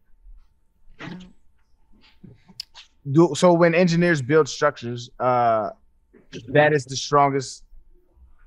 Hold on, let me read this before I can stop shit out. Yeah. No, I just think Proud of I your think growth, Arian. I think triangles exist as a sidekick. Billy. Fuck, marry, kill. Isosceles, scalene, equilateral triangle. There's Oh, fuck. there's one of these triangles that if he kills, I'm gonna get so upset. Wait, say it again. Say it again. Fuck, marry, kill. 3 different triangles. You've got the isosceles, the scalene, and the equilateral triangle. This is so easy. Wait, say that again. I feel kind of like Billy right now. All right, so let's kick it to Big T. This is so easy. Big T. Wait. No, I want to hear Billy's first because I'm Billy, Sorry, fuck, say marry, it kill again. the 3 types of triangles. I'm gonna get redneck mad if he kills one of these. Dude, of course, I'm gonna marry the equilateral triangle. Okay, that a kid, then Billy. Yeah. Then I'm going to have coitus with the right triangle, isosceles triangle, He right? nailed it. And then Scalene, we'll see you, brother. Kill the fucking scalene. Yeah. Bro. That's the scalene's a snake. That a kid. I So think that's not a bad answer. I could also live with you switching up the scalene and isosceles. Like scalene, I feel like just a tiger in the sack.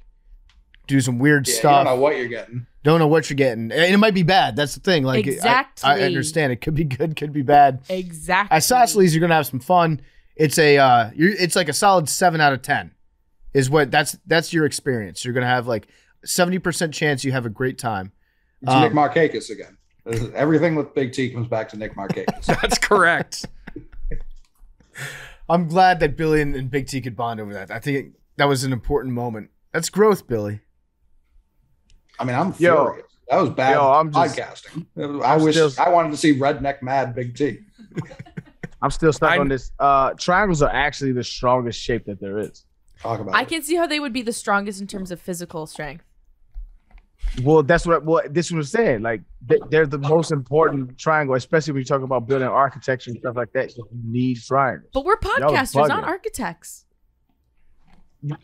All this shit is built on trial. You have a building that has triangles all over it.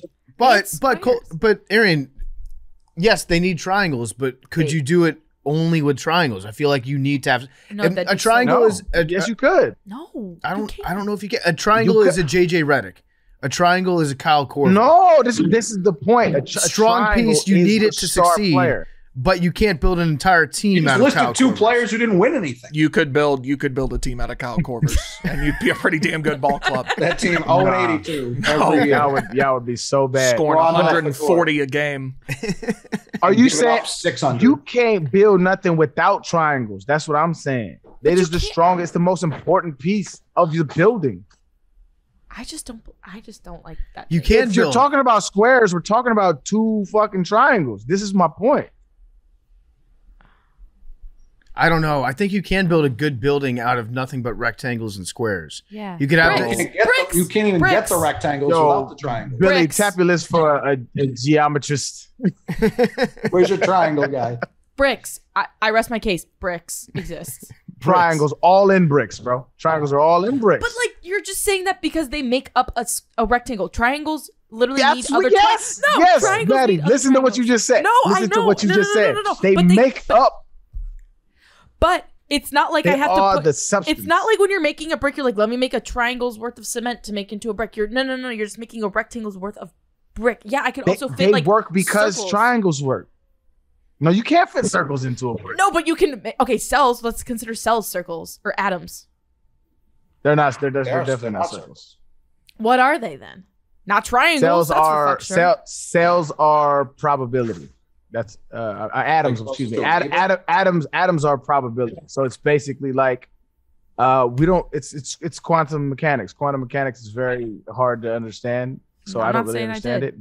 But from what? No, I don't really understand it. Shit, people that understand it will tell you they don't really understand it. But the basis of it is that the little picture of the Atom. electron Yeah. orbiting the atom is not a picture of actually reality. What actually it is let's say there's space that occupies a certain element, right?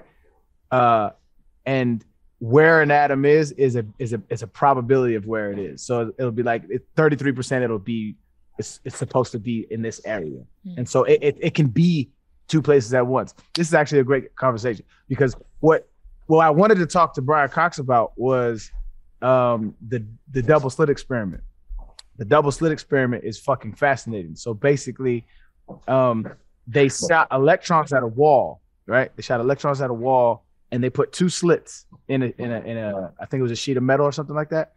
And when there was an observer, which basically was light interacting. Like when light was interacting, sorry for that shit. But when light was interacting and there was an observer, the electrons hit the wall, right? You could they observed the electrons hitting the wall, but when they didn't observe, it was basically a wave pattern. So it's proving that light is like a particle and a wave at the same time.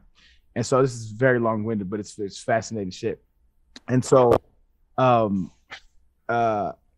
it's like it's interference basically. It's a wave pattern. So like light particles are it's a duality. So it's like they're at a point in time, but depending on when and where and who's watching, then it becomes a wave and it's a probability. It's fucking fascinating. I probably didn't explain that well, but it makes sense. I remember reading about that experiment and was like on the wall behind those two slits.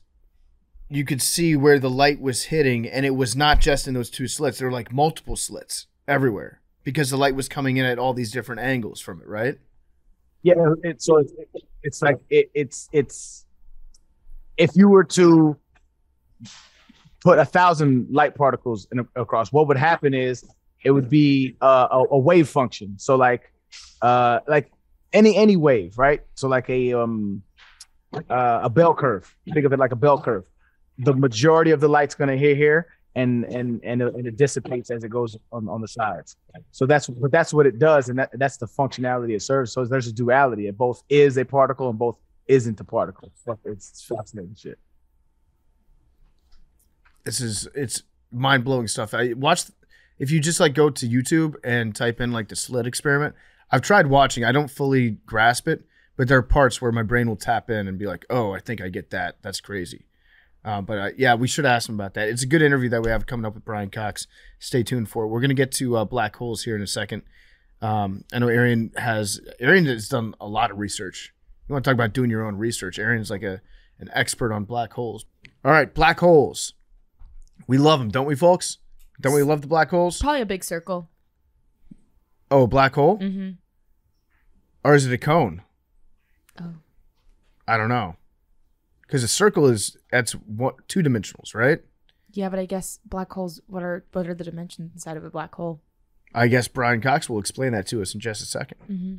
But black holes are crazy. Black holes are all the rage. I feel like that's what's hot in astronomy now is like we're not really doing, maybe we are doing stuff like where we go and do geology work on planets and things like that. But black holes, that's where like all the big minds are congregating right now because there's still such a mystery. We didn't even know that black holes existed until pretty recently. And then we figured out that you can observe light bending towards a black hole and in some cases getting sucked up. So it like absorbs light and it sucks all the light in. And it's just got tremendous amounts of gravity. So Arian, talk to me about black holes. What do you know about black holes? I'm nowhere near an expert on black holes, but I just know a little bit about them because I was obsessed with the general theory of relativity. And interestingly enough, I think in early 1900s, Einstein predicted black holes with his shit. This was fascinating about the general theory of relativity is the shit that his equations predicted, Einstein I'm talking about, the shit that his equations predicted, we're still finding out to be true over 100 years later. Like he's continually being proved to be right. Which is interesting because if you'll talk to physicists, like we talked to Brian Cox, and one of the things that he said was that the general theory of relativity, which is like our understanding of things, how things move in the macro, in the cosmos, it doesn't necessarily correlate with how things move in the micro, in a quantum world. And so we're like at a standstill science-wise, where it's like we have descriptions of reality of how it works in the big, and we have descriptions of reality of how it works in the small, but they don't work with each other somehow. So that's a super conundrum. But anyway, so black holes are basically they form from like collapsed stars. They form from collapsed stars, and they're so dense, and they have such a big gravitational pull that light can't even escape them. And that's a fascinating thing to think about, because when you turn on the lights, it's just on instantaneously, but it does take time for the light to come and be into your eye. So the light is protruding from whatever source it's coming from, and it goes into your eyes. So to think that there's so much gravity that light can't escape it is just a mind-blowing concept that I don't think we could ever really grasp, but that is the nature of reality. Did you ever used to think when you were a kid that when you turned off the light, you could get into bed before the light turned off? Muhammad Ali could. I bet. That was one of his things. That's one of the things he used to say. I did. I used to race it when I was a kid. Never won. I was about to say, you ever beat it? Never beat it. No, I had like good electricity in my house though. I went over to my friend's house. He had slow switches, and there were some that you could tell it was on a delay. That had more to do with the wiring, I think, than the actual speed of light. if I were to guess, but with a black hole, it's is the gravity, I wonder, in a black hole, it's more than when it was a star. Like when it collapses on itself, it becomes like it's able to suck things in more powerfully than even like a giant star. Because right now, like all the planets, we're in orbit around our sun because of gravity, because like we're drawn to it by whatever that law of physics is. Like smaller things are drawn towards bigger objects. And so when a star collapses on itself, its gravity increases. Is that what you're saying? I'm unsure if it increases. That would be something for the experts. But what I do know is, so when you think about gravity, it's not that they're just attracted. It's not a magnet, right? It's what Einstein was famous for as well. Is we live in a medium that we call space-time, right? And so if you think of it like if all four of us, if four of us were holding the ends of a sheet, and somebody was to put a bowling ball in the middle of the sheet, what the medium is space-time. That's what scientists call it, and we would just call it space colloquially, but it's space-time. And so that's what gravity is. The ball is the mass. I mean, the ball would act as a planet or a star that is the mass that sinks, that actually curves space-time around it, right? And so gravity is actually what it's the effect of mass curving space-time and space-time making matter move. If that makes sense.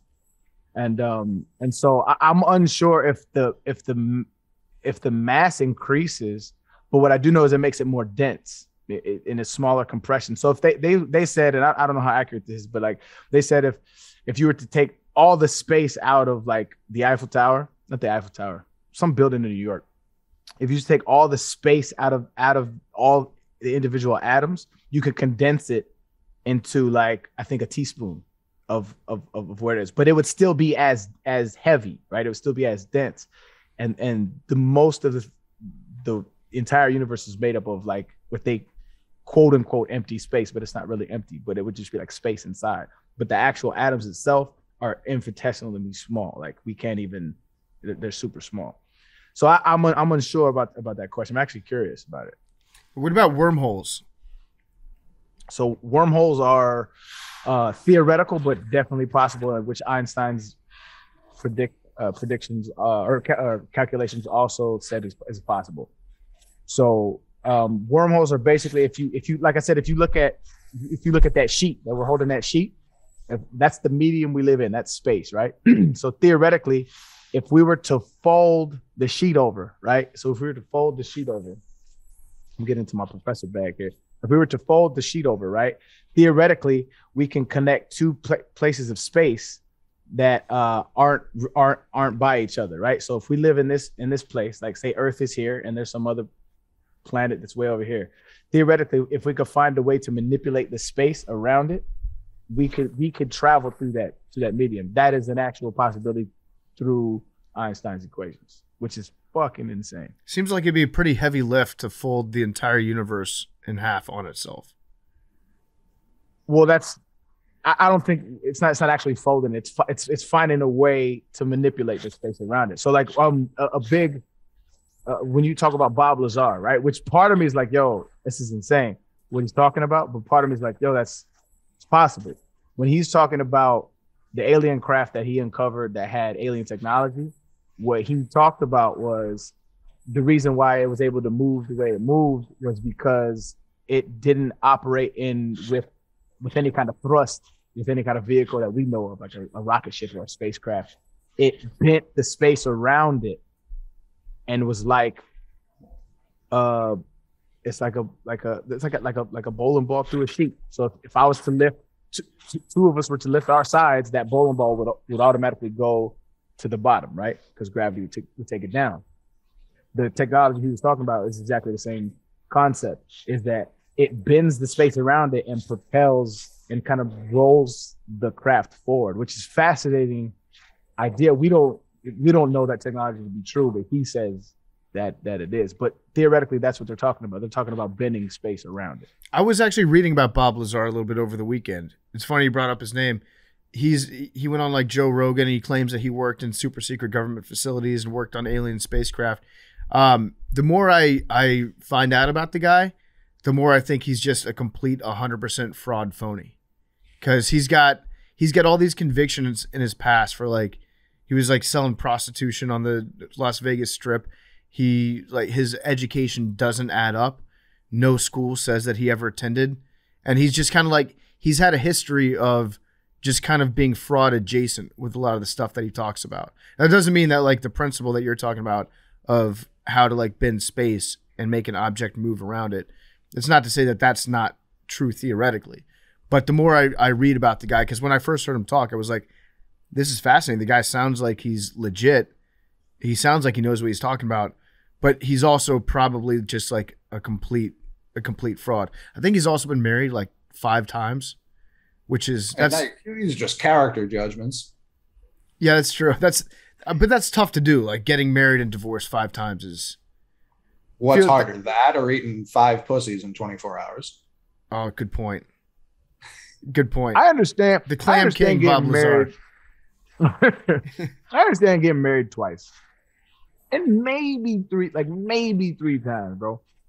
Maybe. You found the love of your life the 3rd time. First time, I definitely understand it. He was young, made a mistake. We moved on.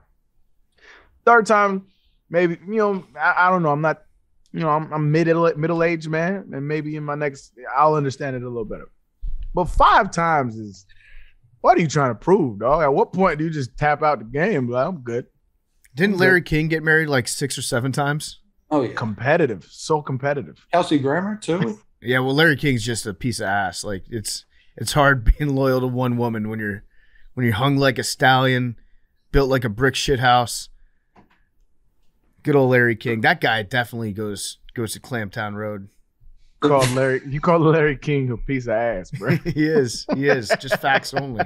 There was an old clip of Larry King and George Carlin going viral over the weekend, and I forgot how close Larry King used to sit to his guests. Like, it was him, the microphone, and the guest were like touching noses while they were speaking. Just, that was absurd.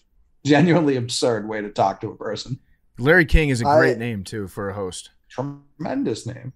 I'm glad that Larry King actually is dead, because I thought we were about to just kill somebody, because I was about to ask, is Larry King still alive? Thrilled he's dead. Hey, clip that part where Billy said, "I'm glad Larry King is dead." I just wrote it down. Well, already, like, Larry King, great guy, but like, I thought we were about to be like, is Larry King still alive? And then find out he was still alive. Oh, he got to see the Dodgers win, right? Yeah, he only died a year ago. Well, he had an that amazing title career. doesn't count either. But Hey, I think this dude is so whack. But as I following his career is like watching a train wreck. I can't stop it. It's just the funniest shit in the world. But this dude by the name of Dave Rubin, who just might be the funniest thing ever walking. But he kinda ironically, rocks. I bet you would think he does. But he's fucking hilarious. Asinine takes, never right about anything. But his, like, one of his favorite people of all time was Larry King. And Larry King comes on his show. Larry King gets a call from his son in the middle of the show. They're live now. He gets a call from his son in the middle of the show. And I'm talking about maybe 10, 15 minutes. He's just talking to his son. He's like, well, what about the game? Okay, you want to go to the game? And like, Dave was just sitting there taking this shit, not saying anything. He's like, Larry, we're live. Larry, we're live. It's just one of the funniest. I low-key felt bad for Dave Rubin. But Is Dave Rubin the guy who was like, well, I'm just going to make my own Chick-fil-A sandwiches now? Yeah, he's just super like he's just he was the guy that pretended to be liberal for years. But like if you listen to him talk for 20 seconds, you can see he's very conservative. But he would just say, I'm liberal. But see, that's what like liberals say about liberals they don't like, who like they think aren't progressive Dave Rubin is enough. not a liberal. Dave Rubin is I don't know how liberal. he would identify now, but like he says he's a conservative now, but that's what we were saying the whole time. I was like you're not even close to it. I'm not even a liberal. Like you're not even close to it. Like what would you say about Bill Maher? I would say he's a liberal. Okay. Yeah, I'd say he's like, he's a because there are liberals now who would say like he's not a liberal. No, he's a centrist liberal, I think. When you say liberal, like this is why I mean it's kind of I don't say it's meaningless, but like you get into the political spectrum, right? So when we say liberal, when I say we, I say like leftists, progressives, like as far left as you can go. Like when we say liberal, we think establishment Democrats, people that want to keep the company line. We think of liberals exactly how we think of Republicans. Y'all just don't like racism as loud, and that kind of defines Bill Maher. I'm not sure about his racism. I know he dropped 100 N-bombs, but I know. As a matter of fact, he just came out with a piece about transgender folk, talking about some. I forget his point, but basically he was saying left-leaning people are promoting it so much that they're forcing kids into being transgender. Like that was his point, which wasn't based on any real data from what I saw, but that's what a liberal is. It's somebody who's not really socially progressive, who just wants to keep the company line. And they're very pro capitalism. That's liberal. Okay. Right. Like he was radical when he was like, we should make weed legal. That was his like big radical liberal. Yeah. But like that's about as far left as he goes.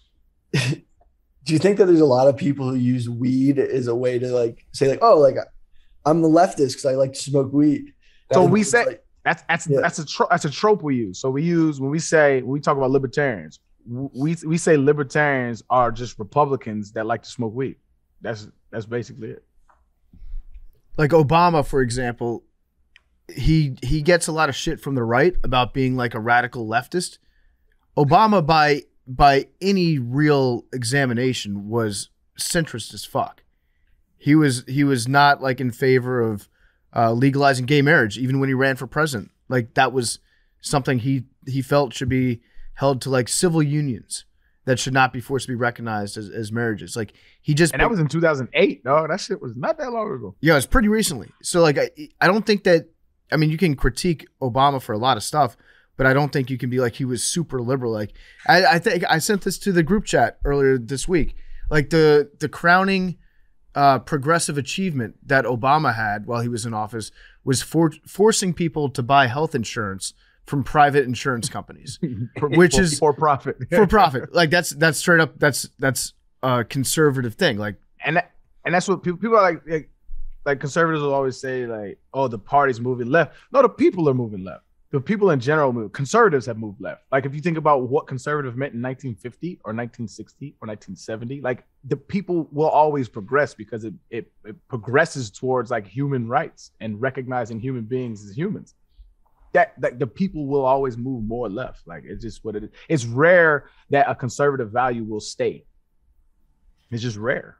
It won't happen too much. It's because it's cultural things that are the norms in the ecosystem that you were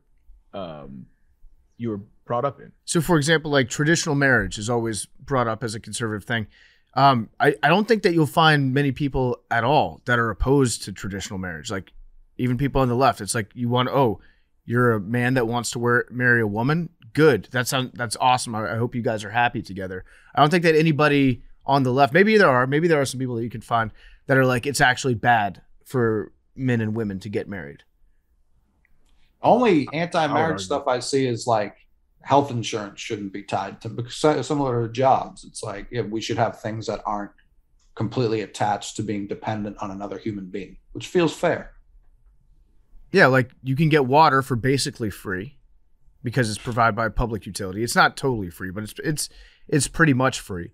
You need healthcare to survive almost as much as you need water. I mean, it's different because you don't get water in your tap. You don't have anything to drink. You could die very quickly. But also, like in this country, if you get sick, you could either A, die, you're more likely to die if you don't have a good enough job that provides you with good enough health care, or probably more likely you just are not able to pay for anything because you can go bankrupt if you don't have a good health plan. And people are like, well, you should get a job that has a good health plan. That's true. Like, that's a good way to avoid it. If you can get a job, if you're just like without a job and you decide not to work and not have health care and you're able to work, it's like, yeah, there are certain personal responsibility things you could take pragmatically to get better health care. But then there are also people that just can't get good enough jobs that have good health care, and then they're dying at disproportionate rates. So I feel like what percentage of the population fits into the like, I'm all set, I just kind of want to sit like 1%, even maybe a little bit higher than that. Maybe some people are like, I don't feel like working. Like I could put myself in that position.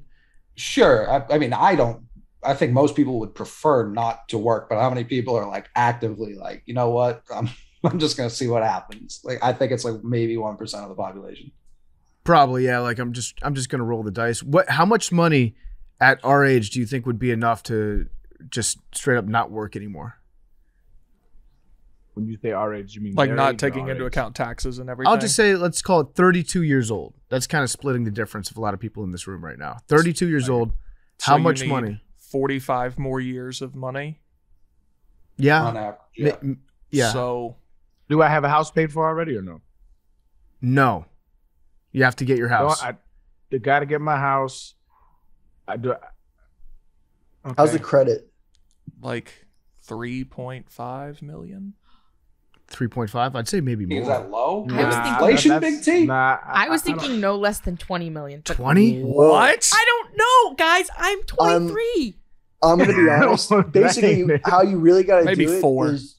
So what's a the rest of your conservative life? investment account for a year? Like 4%?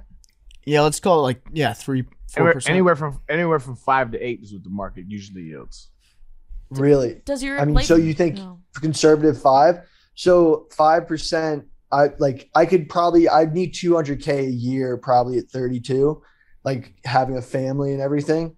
So I'd probably 5%. So 520 times 200K. You can't invest all of it though. You need to spend.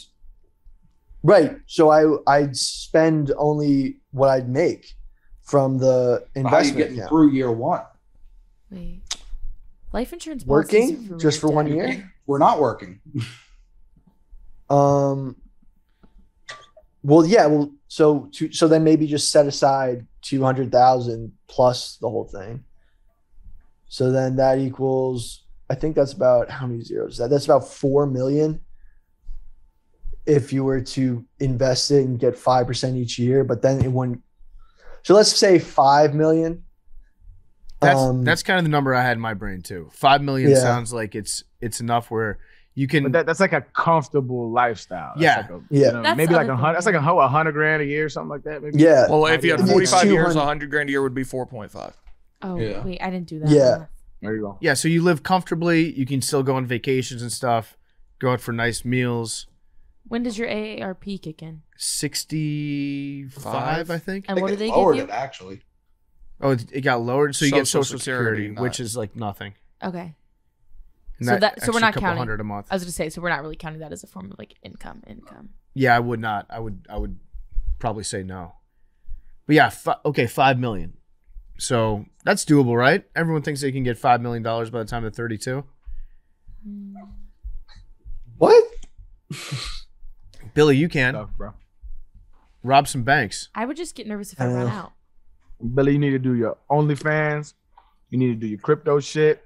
You Feet can do it. pics. Dude, I was talking to Joey and Pat about doing a male OnlyFans, and they're like, you could like, there's OnlyFans dudes who are like not gay, but they create gay OnlyFans content, and they like rake in like millions of dollars. It's the straightest thing you can do. I know. So And I was just like seeing all this OnlyFans money, and some shout out Jack Mack who does those Twitter spaces, and he like interviews OnlyFans models and like in Glenny too, and just finds out how much they make. It's like insane. you're thinking about it. Well, I mean, if I'm really down bad. I mean, you had $0. You did show us, yeah. a month ago. Yeah, but like How much more down bad can you get than that? like no stream of income, like no foreseeable income coming through. That was just a bind. You were just jammed up real quick. Yeah, I was in a jam. But like, That was actually a very interesting time, like how I lived. What? a couple I weeks literally ago, had. Yeah, like I literally had to like. Is Billy- I'm not. is There's Billy's actual Dust Bowl. people. No, I mean, Billy just like, went I'm through his not gonna- Venmo balance. No, that's not what I did. I went through my Venmo balance because I had a little amount for like food. But like I did stuff like I couldn't get a new subway pass. So I had to like ask for swipes on the subway. Billy. So Billy, if I fired you right now as an experiment, how quickly until you sign up for OnlyFans? Till his pension ran, or His No, pension. no, it's what? my What is pension. it? I'd probably try to find other work first. But until then, I mean, like that's like something way down the line. Like it would probably be 5 years of no success doing anything. 5 years you would wait? Well, yeah, I'd probably go like try to, if like stuff didn't work out, I'd probably go into the trades, like do like carpentry, plumbing, HVAC would be like something I'd do before OnlyFans. And then 5 years down the line, OnlyFans. And then I'm like, I would absolutely do OnlyFans. I actually proposed it to my girlfriend, but she wasn't with it. Wait, as a couple or just you? Oh, as a couple. That's kind of my kink. Filming it. That's a little kink of mine. I like that shit. so wait, you probably have a tons of content stored up to release. I got it ready to go. Dude, actually, you could actually make a shit ton of money. I agree, but she was like, "No, I'm a teacher." I was like, "That makes sense." That makes sense. As excuses go. Right, it's one of the Tyga. best you can have. No, I feel like Billy, if you wait 5 years, your public, like your public figureness would wear off by then, and no, like your Yeah, it'd be sad. It would actually be sad. Yeah. Damn, Maddie just said you were flash in the pan, dog. No, I'm not saying that. No, but I'm saying, absolutely aware that I will not like. I think- this is I think you should strike while the iron is hot. I think what Mad Dog is saying, and correct me if I'm wrong, but if you disappeared from the public eye for 5 years, which would be exactly what would happen if Billy. well, he said that Yeah, he no, would go into the trades. So if you spend like 5 years as a carpenter, and then all of a sudden you're like, I feel like it's time to do OnlyFans, people Yeah. will be like, oh, Billy, that Billy football? Yeah. Yeah, I Wait remember till- that guy. well, If Weird. Billy went off the grid for 5 years, comes back as a 28-year-old who has like a beard and calloused hands from working in HVAC, and then all of a sudden drops an OnlyFans link, like people would be concerned. The problem Well, with this no. hypothetical is we're acting like his subscribers are currently his followers, which Yeah. does Yeah. not seem to be the market he's going for. What No, I'm market are going you for going the for? market. I'm going on like there's a whole strategy people do. I've read about it just because it's interesting. All right. But I'd probably create like carpentry content. Like, you know, there's such good like TikToks from like job sites. I don't know. It's maybe just my TikTok algorithm. I'm really But good like, there's a with lot of this content wood. to be made. Yeah, what? Like carpentry OnlyFans? Watch me screw. This Wood. this sounds like gay OnlyFans. So you just then. like on some like the village people vibes, like you just you do a different profession. That's kind of a good idea. That could be your thing, bro. Is by it the cop, way, this is cop just- OnlyFans with Billy? ACAP. Big T, what about you? How quickly would you go to OnlyFans? I don't know, man. Dude, like you say that. I Big feel T, like but, I could get another job. Yeah, but like it's not about getting another job. It's about like literally you could make $10 million in a month. Brother, Wow. no, How- like how- some of the hottest you'd be women in going the to jail world so make $10 fast. million a month. And you? It's all the No, highest. Billy, it's no. not like everyone on OnlyFans is making obscene amounts I of money. There are a know, lot of but- people putting their dick on the internet for absolutely nothing. No, but like free. But like you could get, if you marketed it the right way, you could gain a following. How jammed up would Billy get with the taxes from Oh OnlyFans? my God. No, they give you a W-9. So Yeah, but it's just I it's feel like you taken would out screw already. up. You would screw up that paperwork. No, I was in ICE income. Ice. I know what the fuck was it called? In college, I had to do it for like a credit. I was income. Sounds like you really absorbed everything. Oh, I was a VITA. I was a volunteer income. It just tax took assistant. longer. It took longer spelling it than it did saying it. I just don't understand the. No, I was a VITA. I was a volunteer income tax assistant, and I know all the paperwork. That made sense. The reason why I got jammed up was because I made the correct decision to put away a lot of money just where I couldn't get any of it and hope that my savings I accumulated till that time would pay for the taxes. But I ended up getting money back. It's just I had a situation where I had to give West Virginia a huge chunk of change before New York could give me money back. So it was all good. All right, so Billy, I hope you never have to get into OnlyFans, mostly for the tax reasons. Although Billy doing OnlyFans content from prison would also be very funny. Why would I be in prison? Oh, taxes. Yeah. Are the people on OnlyFans that are in prison? I don't know. They're on That's TikTok. You'd have to think. Can't you not make money while you're in prison? I'm sure there are ways around it. Or is that the presidency? If you sneak. The emolument clause or whatever. You could also somebody should just build a fake jail cell in their house. Dude, that's like lit up like a studio. It's definitely a thing. Yeah, no, but have it that gets realistic. so fucked up so quick. They'd be pulling people in to make content with who definitely didn't want to make content. Let's be real here. What? What do you In mean? prison? Oh, if you were actually in prison, Oh, yeah. Oh, Actually this was in a prison. fake prison, Bill. Yeah, we're talking Oh. fake prison. Like right now where you're at, it looks like you're in prison. I fucking am in prison. I wish we could talk about what you're doing out there. And dude, it's literally ridiculous. Black holes. Yeah. Yeah, I was gonna bring it back to this. How terrified are the rest of you about black holes on like a day-to-day basis? Because I'm at like an 8 out of 10 constantly. I'm scared of them whenever I think about them. I do a pretty good Right. job avoiding intrusive thoughts of black holes in my day-to-day, but once I get going down that road, they become terrifying. Like imagining what would happen to everything if you got drawn into one. I'm at a strong 0. Because you know it'll You're never not happen. Fascinated by them. I'm gonna be in Sugarland, Texas for a while, bro. So I mean, unless one pops up, I'm chilling. But they can. That's part of the problem with black holes. They Yeah, can but just pop but up. it's very very unlikely. It's very unlikely. It says you say that until one's over your shoulder. Then what? And then I'm getting stretched like a spaghetti noodle, and I'll holler at y'all.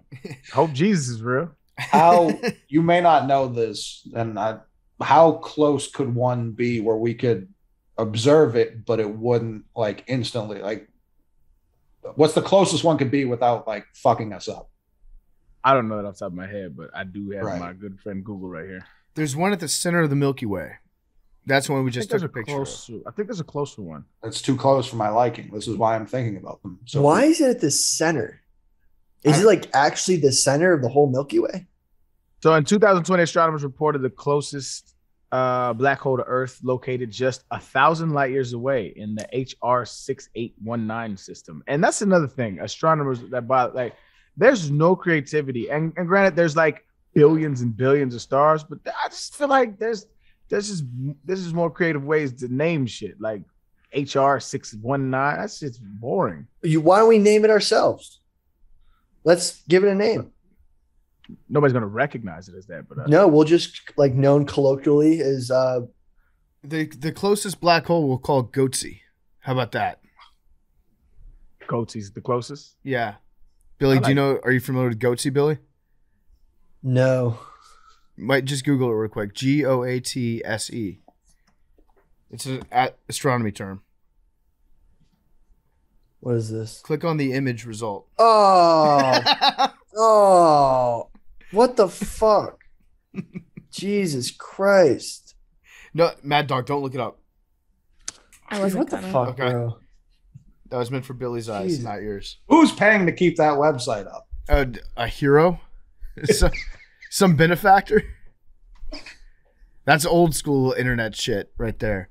Yeah, it is. I'm shocked Billy hadn't come across that. So one of my favorite theories about black holes, though, is that when the Large Hadron Collider debuted, it just created a black hole, and everything since then has been just like made up in our own brains. We're Wasn't already that in 2012?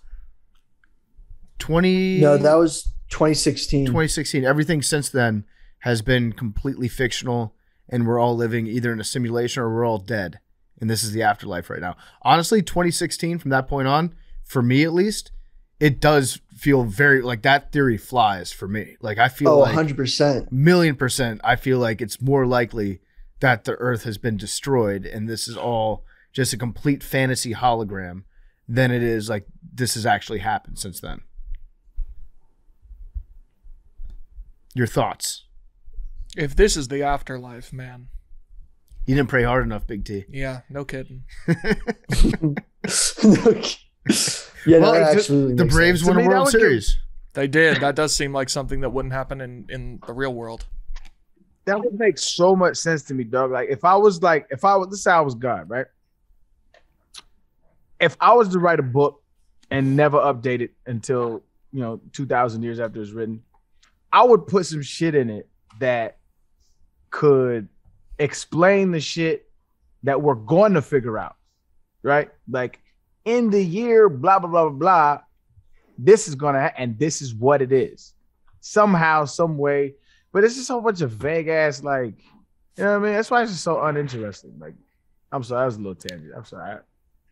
Counterpoint, though, wouldn't then the world would be uninterested? Like, everybody would... I guess it would be good for, like, if you are an atheist, like if the Bible said, in 1914, there's going to be some shit that pops off, and you're like, you know what? I'm still not, this guy still hasn't convinced me. I guess then you really would deserve, like, whatever happened. But, like, that, Or let's it just say requires, this. like, no, like, then everybody would. Right, because then it would be like we could construct the future in a way that's self-fulfilling prophecy. Good point. Here, how about this? Everybody at the exact same time hears the exact same voice say the exact same thing. It's well within his capabilities, right? There's a book underneath this rock, and it is grid point, whatever. Get this shit. You dig up, we read the book. Everybody on the whole world heard and understand this voice. There's a book there that's written that has a whole bunch of answers to our questions about the cosmos. That is like undeniable to me. I would be wearing the cross that y'all be wearing. I'm pro Jesus if that happens. Yeah, but But that's it's- what I'm saying, though. Like, you wouldn't really have a choice. That's a lack of faith. I agree. I don't have a choice to believe that the sun is there. I don't got a choice. It's there, whether I want it to be or not. Right, That but kind of the motherfucker's whole shining. basis of the thing is that you do have a choice. Which is dumb. That's what I'm saying. Like, this is the best. That's just a bad. It's a bad way of doing things. Like Now, it's- you created the entire, like, bro, you created the craziest shit in the world, bro. Gravity, planets, stars, quantum mechanics, and the best shit you could think of is this. Just the best shit you could think of. I'm calling his bluff. I do Call love his that you're bluff. chirping like very technically the most successful business on the planet. It's profitable for sure. It's not Without believable though. It's very profitable. I never said it wasn't profitable. It's definitely profitable. It's just not believable. You know what I mean? I'm trying to believe this shit. I think that's the misconception about atheists is people like, yo, I just pick at shit because I don't want there to be a God. I love living. I love being alive. This is the best shit I've ever experienced. I don't have any reference point. So to not be alive, it's a scary thought, right? It's a scary thought, and I don't want to experience that. But odds are I will. But I would love to continue flying in clouds on winged unicorns, and we all just singing Kumbaya for the rest of however long time it is. That would be fun as shit. But it don't make a lot of sense. I'm curious to know if anybody out there has experienced life since 2016 and it's gotten like more boring. That's actually, there is. So I used to go on the conspiracy theory Reddit. I've been staying off there because it was getting too wild. And there actually is a phenomenon where people think like everything's been different from a certain point. And then a bunch of people start agreeing. I'll look up what it's actually called, but that phenomenon is like, has been debunked. Like if you're like, You cannot debunk that. no, it's debunked as in like, you could say that about everything and people start agreeing. Like you could say like remember when before the birds aren't real thing came about, during the winter, people were like, has anyone seen any birds lately? And everyone's like, I haven't seen any birds lately. And it's more that it's like comfort, like you weren't paying attention to birds. No, that's what I'm asking for though. I'm looking for people whose lives have gotten actively more like regular since 2016. What do you mean by regular? I guess like more boring. Has your life gotten more boring since 20? Maybe you, Arian, because like at the time, Arian. like living the life of a superstar athlete, that's got to be like a crazy mind fuck going on, like something that you maybe never thought that you'd be able to do. And you're saying since that, has my life gotten more boring? Yeah, has it? It's gotten, Or has it gotten more conventional? Muted. Oh yeah, you're muted. oh, I don't think it's gotten more boring. I think you have to yell at me, Big T. Jesus. Oh, I didn't mean to yell. It was just loud. You're muted.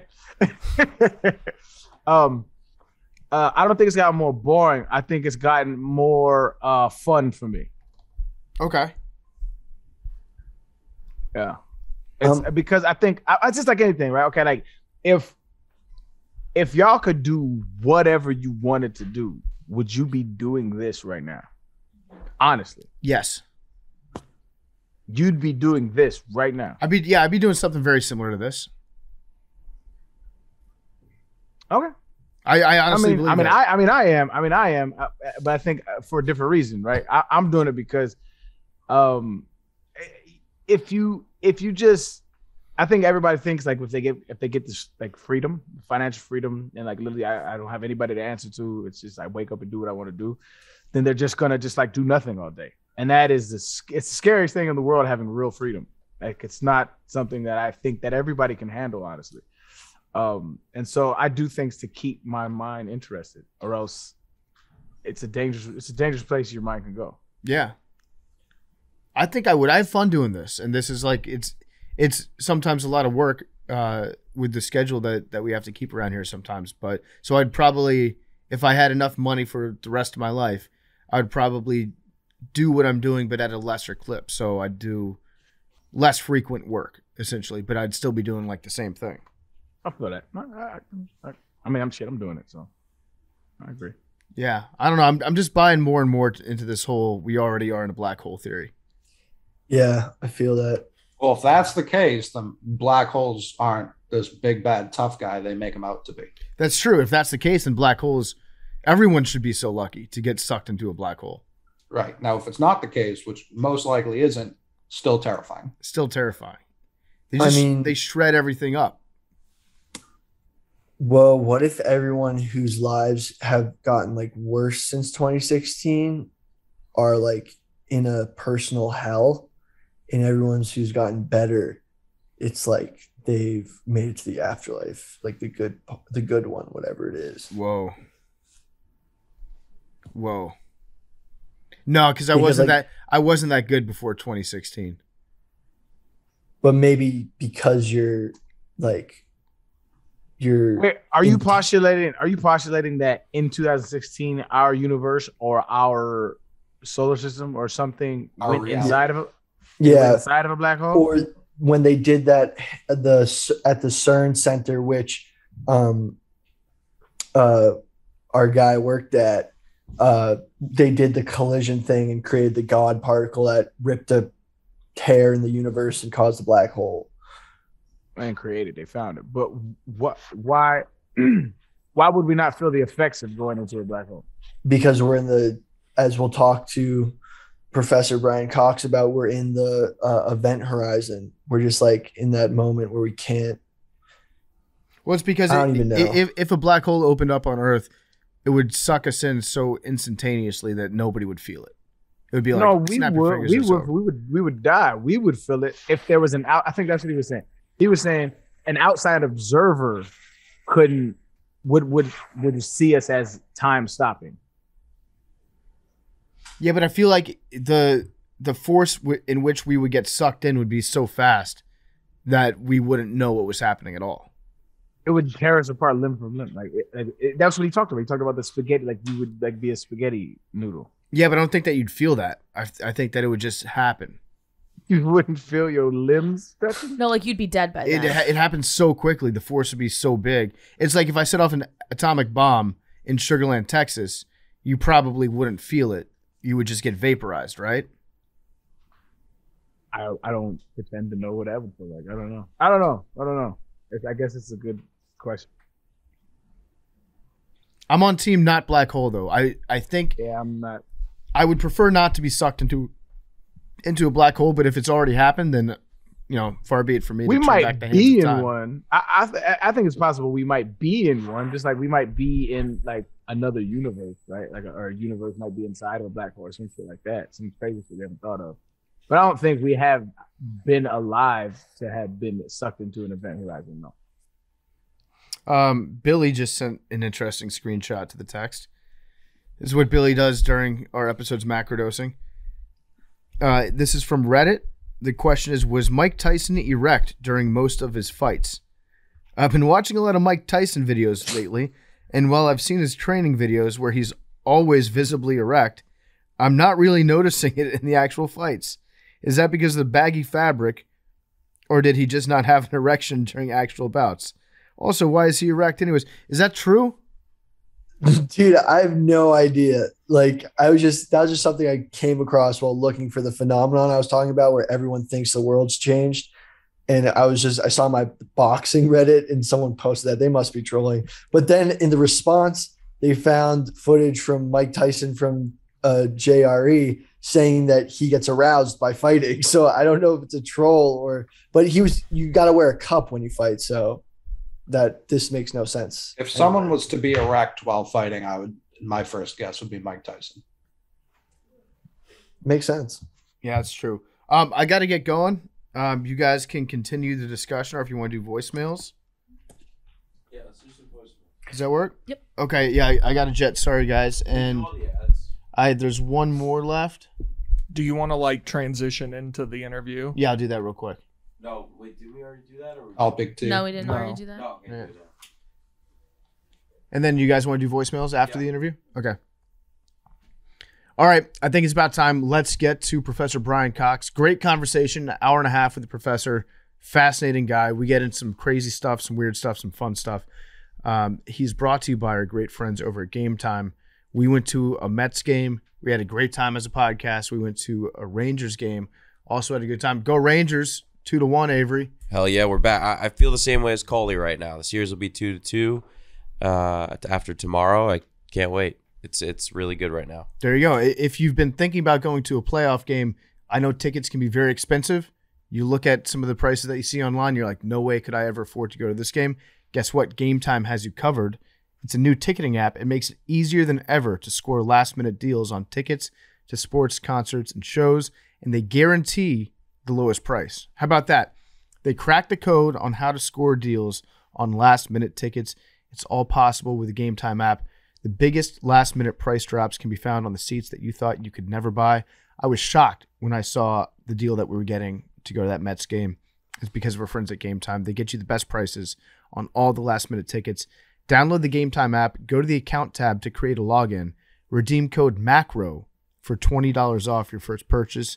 Some terms apply. All you have to do, again, download the Game Time app, go to the account tab, create your login, redeem code MACRO, get $20 off your first purchase. Download Game Time, last-minute tickets, lowest price guaranteed. Now here is Professor Brian Cox. Pleasure. I'm glad you enjoyed it in New York. It was great, and I enjoyed chatting. Actually, it was about a month ago now, wasn't it? Actually, Yes. seems like. So Brian is one of the smartest people that we've ever spoken to. We did actually interview a guy that injected frog DNA into his own body. So I'd say you're the second most intelligent person that we've had on this podcast. I don't even want to go there. I don't. I don't understand the sentence you spoke. Yeah, I don't really either, but he seems to believe it. It's called biohacking. So he I guess is working with some of the people that have created a process in which that you can like alter your own DNA. And I don't know how it's working out for him. He's still alive, I think. But I was going to say, if you watch any science fiction films, that sounds like a bad idea. Yeah, it's definitely a supervillain origin story. But yeah, you're a smart guy, you're a fun guy, and so we're happy to have you on. I'm gonna actually kick it over to Billy, because Billy, you're pretty much like a god for Billy. You're a rock star. Well, you are a rock star. You're a successful touring musician. But Billy has like a million questions, so I really want to get into his brain on this one. What's up? We met last time when we were in the Part of My Take studio doing Part of My Take, and I asked you at the end a little bit about the video at the Collider. So for those who don't know, this is a conspiracy podcast, so we delve into some of these, but you worked, I'm forgetting the exact name of, we talked about it, the LHC, Large Yes. Hadron Collider. Yeah, in Switzerland. And for many of those who listen, they may be familiar with the conspiracy regarding the video that was released from there. And just to get this out of the way, basically some of your colleagues who worked there filmed sort of a Alex Jones Bohemian Grove fake video to sort of, as it was described, take the piss, which I just thought was hilarious. And for those who basically in front of a statue of the god, the Shiva, is it Shiva? I think. Yeah. They did this whole ceremony with guys in robes. It was pretty hilarious, knowing now that it was a joke. But this drove like a lot of the like conspiracy theorists nuts. Like the Reddit forum was going nuts when this came out. So it's just kind of funny to hear like it was a Monty Python type sketch that occurred. But moving on from that, I just wanted to give some background to that. My first question when it regards to black holes. So we saw your show, the first part of your show a couple weeks ago, and I was honestly, my brain was just like absolutely exploded. Like I was, hearing all this stuff. I probably didn't grasp like everything, but I had a couple follow-up questions from that show. So if you're familiar with calculus, and this is my main question, you were talking about how when you go through a black hole, space and time flip like an inverse function. So the values of space switch with the values of time, much like an inverse function with x, in an inverse function, the x values switch with the y values. So you have certain shapes and stuff. So I was thinking about that, and I was trying to think about, I could kind of understand how the math looked like, but how would you conceptualize that like more than just the equations? I know this is kind of like very, very abstract what I'm asking, but how would exactly it sort of look technically if the values of space and time were flipped? So the thing about relativity, we're talking about Einstein's theories of relativity, 1905 and 1915. So these things have been around for 100 years or more. And in them, the key thing is that, so from your perspective, so we're all sat here now and we might have a watch on and we feel time passing at 1 second per second and everything's entirely normal. The key idea in relativity is that time passes at different rates from different points of view. Let's call it points of view. So in a black hole scenario, you can be out way away from the black hole, but you're millions of miles away from the thing. Mm-hmm. And you sit there and you see time passing at a particular rate. And then if you look inwards towards the black hole, if you looked at just literally, you'd thrown clocks in there towards the black hole, then from your point of view, time would be passing at different rates as you went in towards the black hole. And as you said, that the real strange thing, which confused people for decades, by the way, confused Einstein when it was first discovered, is that you go to what's called the event horizon. And from the point of view of someone outside, time stops there. And the event horizon, what is it? If you took the sun and squashed it down to make a black hole, the event horizon would be just 2 miles away from the center. So you think about that. So squashing the sun into a ball of a 2 miles radius, it'd actually completely disappear then into a black hole. And so the point is that time passes at different rates from different points of view. And the way that I explained it in the show, actually, which is a really simple way of thinking about it, is that you can imagine a map of space and time. So imagine that your life, imagine that you say, at every point, I'm going to label everything that happens to me with a time according to my wristwatch and a place in space. So you can just sort of plot all the events that happen to you in your life on a map. And you could draw a line through all those events on the map. And that's called your world line. And then what your watch is actually measuring, and this is the weird bit, the only weird bit really, what your watch is measuring is the distance you travel over the map. So as I said in the show, it's like, so if you think about that, if we're all chatting now and then we decide to get together in a year's time and we all come to the same place and we sit there and we had perfect watches and we'd synchronize them all and then we left for a year. Well, we'd have experienced different things. We'd have gone to different places. So our line across the map would be a different length. And our watch measures the length of that line. So when we all came back together again, our times would be different. We'd have aged at different rates. And that's the central idea in relativity. And so what you're saying, just to finish, the thing about the black hole is that gets quite an extreme shift when you go across the horizon into the interior of a black hole. And we can talk about whether you can do that later and what that means. But it's just that things get very, very strange and twisted relative to the outside view when you go across the horizon.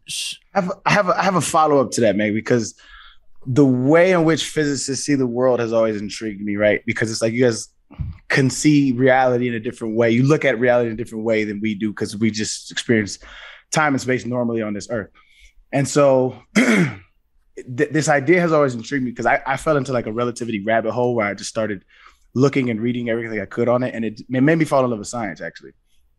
And so one of the ideas that's always like plagued me was okay, if our nows are no longer in sync, right? Then and this is a question, like this is always what I've postulated, but I don't know.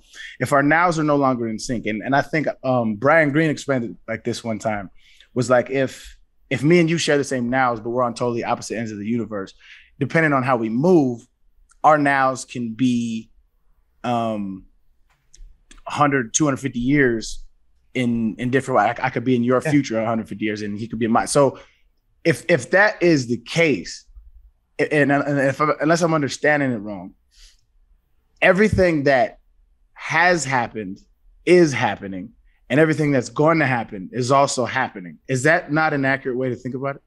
It is. It's called Einstein. I don't know if Einstein coined the name, but it's called the block universe, which is the literal. If you just take Einstein's theory and nothing else, then you're absolutely right, because you can't say these two things happened at the same time, right? Exactly as you said, the idea of now does not exist in the universe. And so you're right, it follows then that from one perspective, something can happen and it can be in your future. And from another perspective, something can happen, and it can be in your past, right? With a caveat that I'll say in a minute. So that's exactly as you say. So it implies, if you just take that, the basic theory, there's no free will in that universe, right? Everything that there's no idea of this is going to happen and this has happened, because you're right, you can mix them around. The one caveat is that there's some restriction on that. So you can't swap the order of things that could have caused, if you've got something that could cause something to happen. So I throw a brick at a window and the window smashes, right? That's what's called a causal link between the two.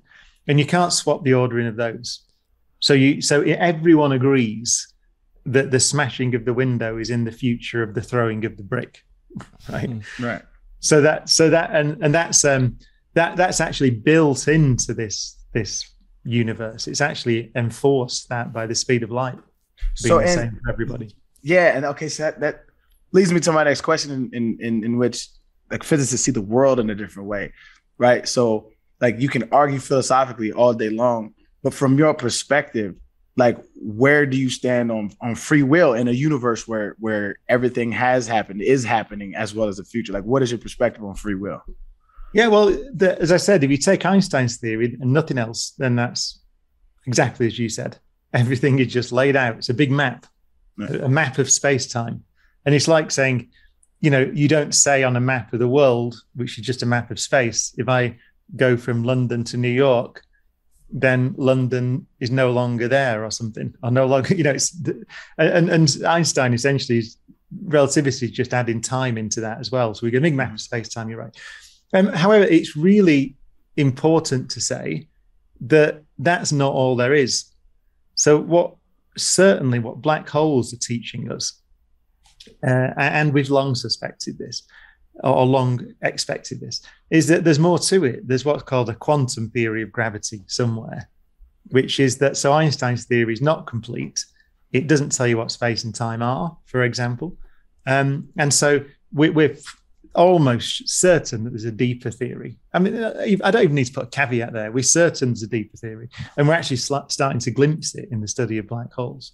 So that's what we talked about in the live show, the fact that it's now becoming very fashionable to say that space and time themselves emerge from something deeper, some deeper description. So I think I know people who work on theories where the future is built up. So it doesn't actually all exist, but it kind of emerges and builds. And so I think the correct thing to say is people don't really know now.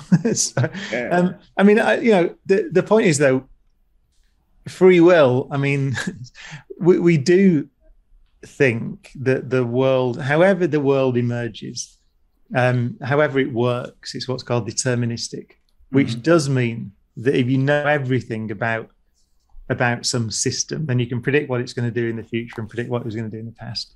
So that's sort of a base level assumption, which is based on experience, really, of physics that we. So I suppose you could say free will doesn't exist in that picture, because everything. But I think it's really important to say that we don't have the theory of quantum gravity at the moment, which is the deeper theory. We have glimpses of it. Right. So like you're saying, this is my last question because I don't want to dominate the interview. I'm just like a super nerd.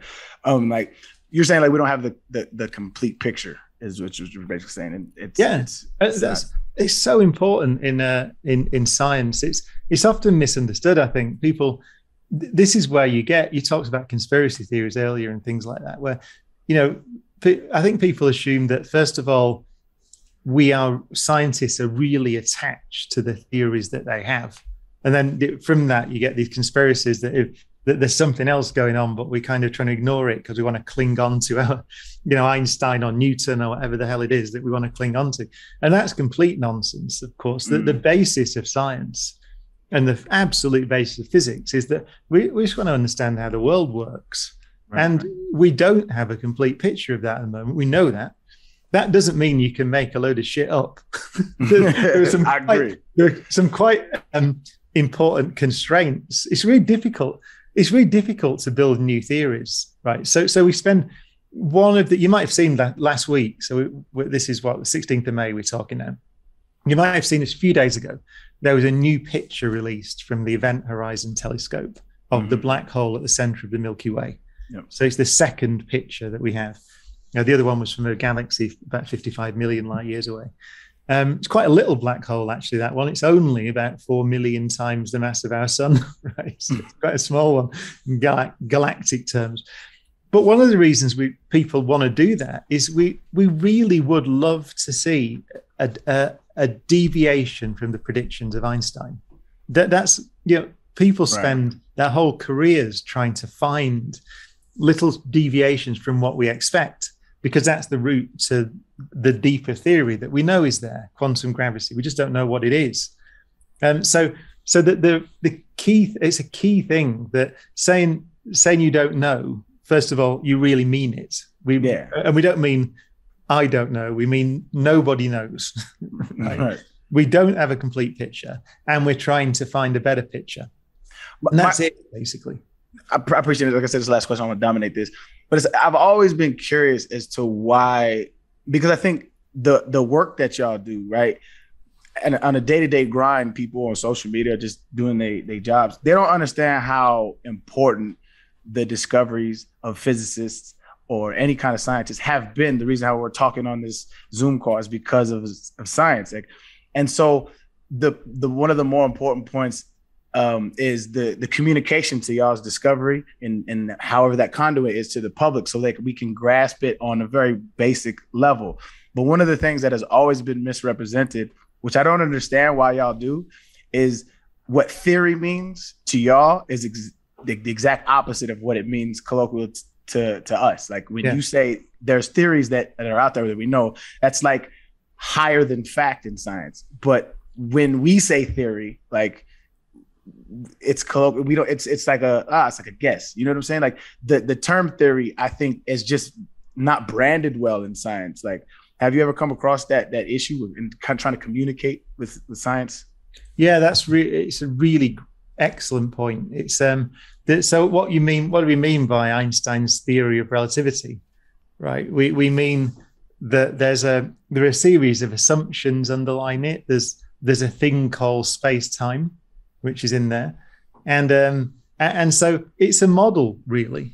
It's an even model, right? Is a word that has connotations that people kind of get tied up in, right? What's a model? I mean, so Einstein's theory is you could type these things into a computer, and then you can say, okay, I'm going to, for example, take a rocket ship and accelerate it away from the Earth at some 1g, some acceleration, and we'll send it away on some path and bring it back again. And Einstein's theory is a model that tells you can calculate how much time would have passed on the spaceship and how much time would have passed on the Earth and so on. And it has a series of assumptions in it. And what we do, science is just then taking that model and saying, what does it predict? And then looking at the real world, which is more complicated than that, and seeing how those predictions match up. And the hope is always that you find there's a prediction by the theory or the model which doesn't match what you see. And that tells you your model is too simple or not right. And then you go find a better one. And that's what we mean by theory. You just think of them as a computer program, basically, that outputs some prediction, and you check it. And the remarkable thing, which is worth considering, is that doesn't sound like it should work very well, because the real world is really complicated, and there are lots of things. From a black hole is very different to sending a spaceship to the moon. Right, it's a different thing. It's a completely collapsed star or the center of a galaxy.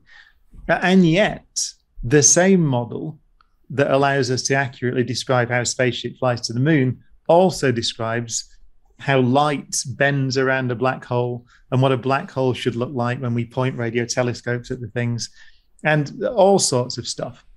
So lots of different aspects of the world, from the centers of galaxies to just the flight of a tennis ball through the air, ends up getting described accurately by the same model. And so you start to think that your model is really telling you something about the nature of reality. That's why you never are interested very much in a theory that just predicts a tiny bit of the world. And that's why you talk about conspiracy theories, that they tend to focus on one thing, right? So one tiny bit of reality, or one little bit of an observation. Whereas actually physical theories, really big physical theories like relativity, quantum theory, those things, the big successful ones describe lots of things. As you said, from the operation of the electronics in a computer or a phone, all the way to weird, bizarre experiments that people can do with quantum computers and all that kind of stuff. So they describe lots of different things. And that's when you start thinking that it's a successful theory, but you still try and break it because you're interested in getting a better description of the way that nature works. What's the most important, I don't want to know if I say discovery, but what's the biggest example of a theory or something, a presumption that had been held for a long time, that was broken, that you guys figured out, hey, everyone that has built up before us, that has brought us to this point, they were actually wrong about this one thing? Like in the last 100 years or so, what is the one thing that has kind of shattered a pre-existing paradigm that has existed in the community of physics? I mean, in my field, in particle physics, you mentioned CERN, right? So what we're really doing now is trying to look at the building blocks of matter and the forces that stick things together. And so it was certainly true that if you over 100 years, or just a bit more, we've gone from, at the turn of the 20th century, everybody didn't accept that atoms existed, right? So it was actually debatable. In 1900, you had people debating whether there was such a thing as an atom. And then you go through the discovery of the atomic nucleus, which is at Manchester, in my university. So you say, oh, there's this thing with these a little solar system type thing with a little nucleus and some electrons going around it. And then you go to quantum mechanics and you say, well, it's not really like that. And then the history of particle physics has then been discovering smaller building blocks. And so we thought that maybe these protons and neutrons, these things are basic things. And then it turned out that through experiment, we saw that they were quite big things with little constituents. This is the 1960s now. And so there's little constituents in there. How many are there? We started out with 2 and then 3 and then 4 and then 6 things called quarks. So we keep discovering those. The top quark, which is the last one of those 6, was discovered, and I should remember exactly because I was actually, so it was 1997 in Fermilab in Chicago. Like we discovered this top quark thing. And then, of course, there's the Higgs boson, which was which was in the theory from the 1960s and got discovered by the LHC just a decade ago or so. And so constantly there are interesting things cropping up just in the search for what the building blocks of matter are.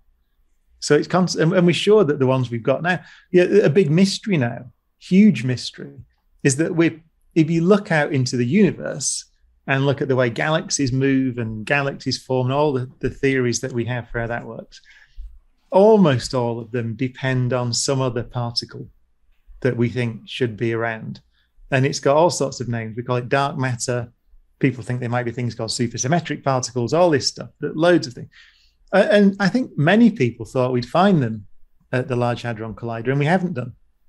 Mm-hmm. So that's interesting. So does that mean that we've got it wrong? We might have got it wrong. There might not be these other particles out there, or we might just not have seen them yet. The LHC is running now, collecting more and more data, and we're searching really hard for signs of new particles. We call it new physics. That's why we're running the accelerator, because we want to see signs of new things. So it's a constant process of changing and being surprised. There's one of the quarks, by the way, one of the building blocks of protons and neutrons is called a strange quark, and it really was because something strange was observed. Right, that's strange. That was discovered in so-called cosmic ray collisions. So there's always that. That's why we do experiments, because we don't know what we're going to see. Go ahead, Aaron. I was asking another question. What's like the going, like if you had to bet your money on what dark matter was, like what would you be if you like had to somebody tell you what is it? Like what would you say? I think my guess is the standard guess, which is probably some kind of particle that doesn't new little thing like an electron, but something that doesn't interact very strongly with everything else. Because the thing is, we've got loads of models of lots of different things that happen that we observe in the universe. So this goes back to what I said earlier. We've got models of the way that galaxies formed in the early universe. We've got models of something called the cosmic microwave background radiation, which is the oldest light in the universe. So it's often described as the afterglow of the Big Bang. That's light that was released into the universe 380,000 years after the Big Bang. So really far back in time. And that's got patterns in it, little tiny patterns which we see. We have a photograph of the sky with those patterns. And those require dark matter, our best model of it. So we got different observations, got the way that galaxies spin, the way that galaxies collide, the way that galaxies form, the oldest light in the universe, which is different. And all those models work with a new particle. So that's why it's the basic assumption. But science doesn't work on people being satisfied by good guesses, right? Ultimately, it stands or falls on whether you find the thing or not. And if we don't find it, then we have to find a better explanation. I think a lot of us have spent time hanging out with our friends, maybe partaking in some of the devil's lettuce. And, we've been in college and we've thought to ourselves, wait a second, these subatomic particles, these atoms, it's got, a core and then it's got things revolving around it. Whoa, that reminds me a lot of our solar system. Whoa, our solar system reminds me a lot of a galaxy that kind of has that same overarching principle in effect. Are there are there similarities to what takes place at the atomic or subatomic level compared to what takes place in the macro of like a giant galaxy or of a cluster of galaxies, the way they interact with each other? Is it all the same, turtles all the way down? Or are there like demonstrable differences between how, physics interacts on these massive particles in the macro compared to on the micro? So there are two answers to that. One is no and one is yes, right? So I'll give you the no first. Okay. So the very important difference between an atom, which, as you said, you can picture it as something in the middle, which is the nucleus, which you might think of like the star. And then there's things going around it, which are electrons, which you might think of as planets. One of the fundamental problems with that model for an atom, which led to quantum mechanics, is that that's not stable. It doesn't work because the basic reason is that electrons are negatively charged, have electric charge, and the nucleus has a positive charge. And if you whiz charges around close to each other, they radiate energy away. That's a radio transmitter. That's how a transmitter works, a walkie-talkie or whatever it is, right? Or a cell phone for that matter. That's how they work. So it loses energy and it spirals into the nucleus. It doesn't work. So that's one of the fundamental issues that led to quantum theory, which is a very different picture of what's happening until you get these pictures of electrons and particles being wavy things that are somehow extended, all that stuff. So on a very fundamental level, no, that doesn't apply to a planet going around a star because they're not electrically charged, basically, very much. Anyway, it doesn't make any difference.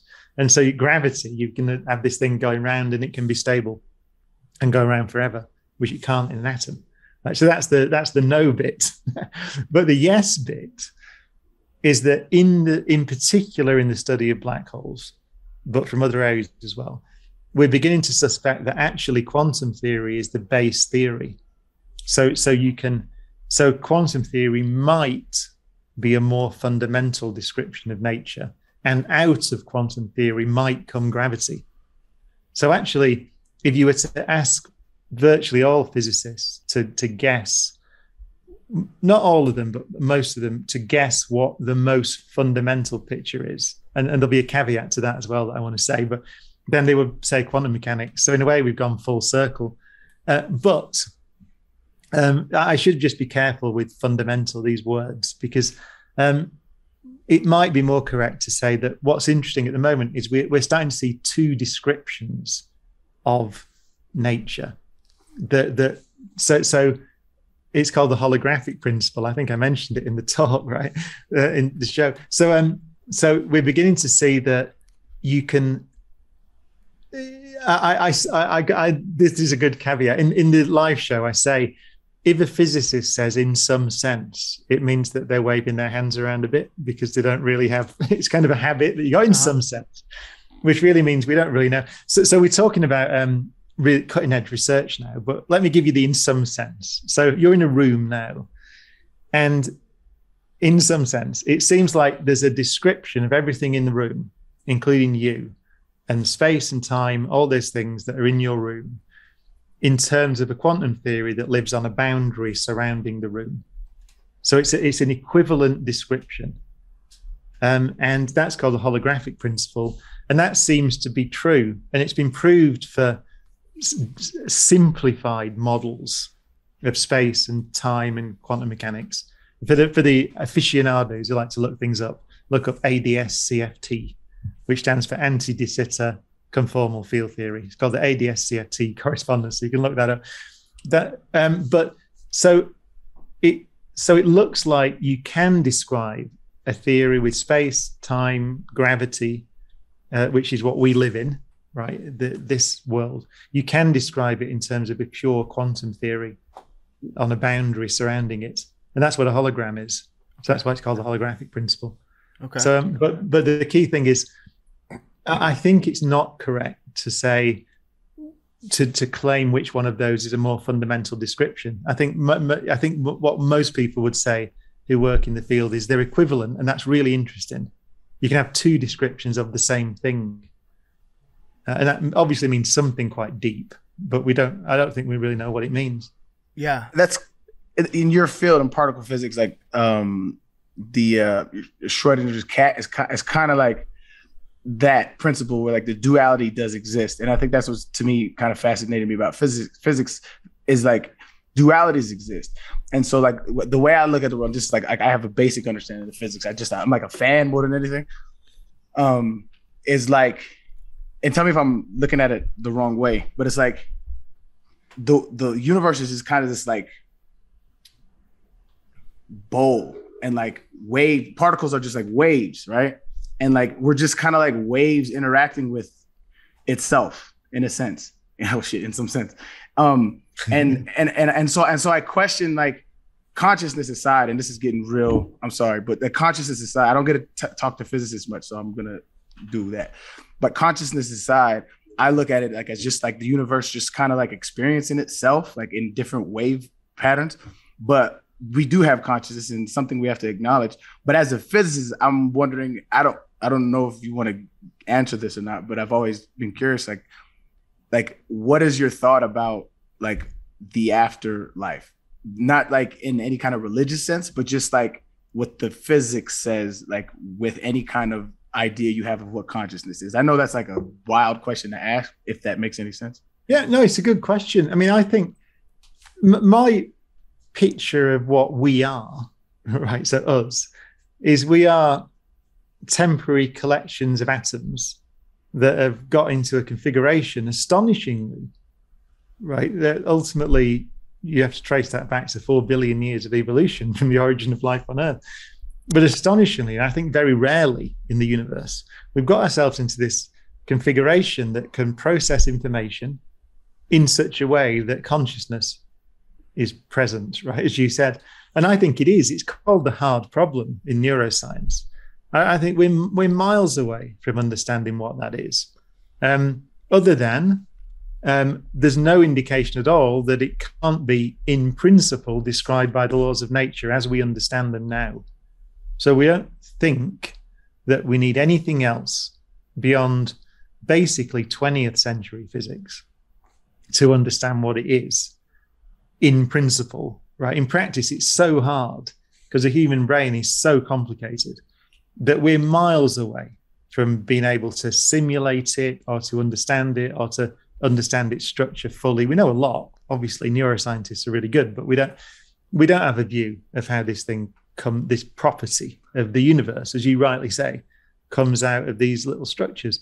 But I think they're temporary structures, right? I mean, that seems to be the case. You could, if you removed the Earth tomorrow, let's say for some reason, I have no idea what would happen. The sun just exploded, and which it's not going to, but let's say it did, and completely annihilated the Earth.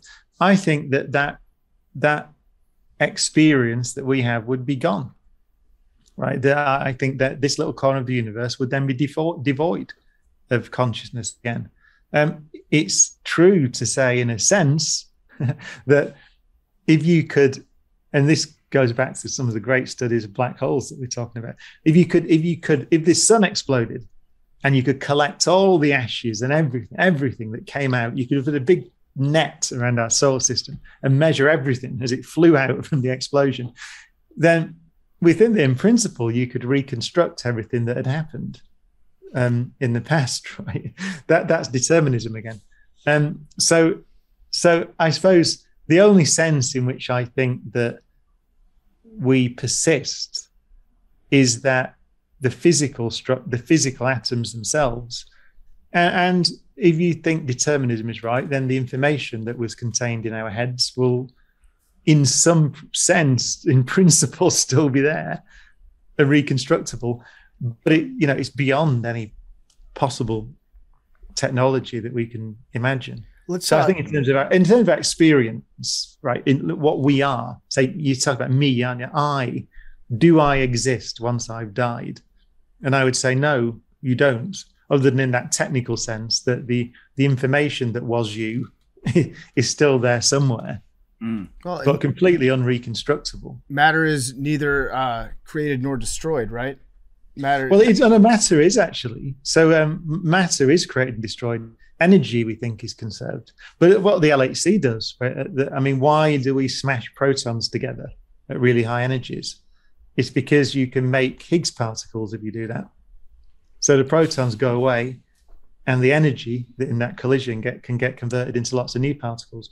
So you can make matter, no problem at all. That's equals mc squared, actually. That's going back to 1905. Energy equals mass.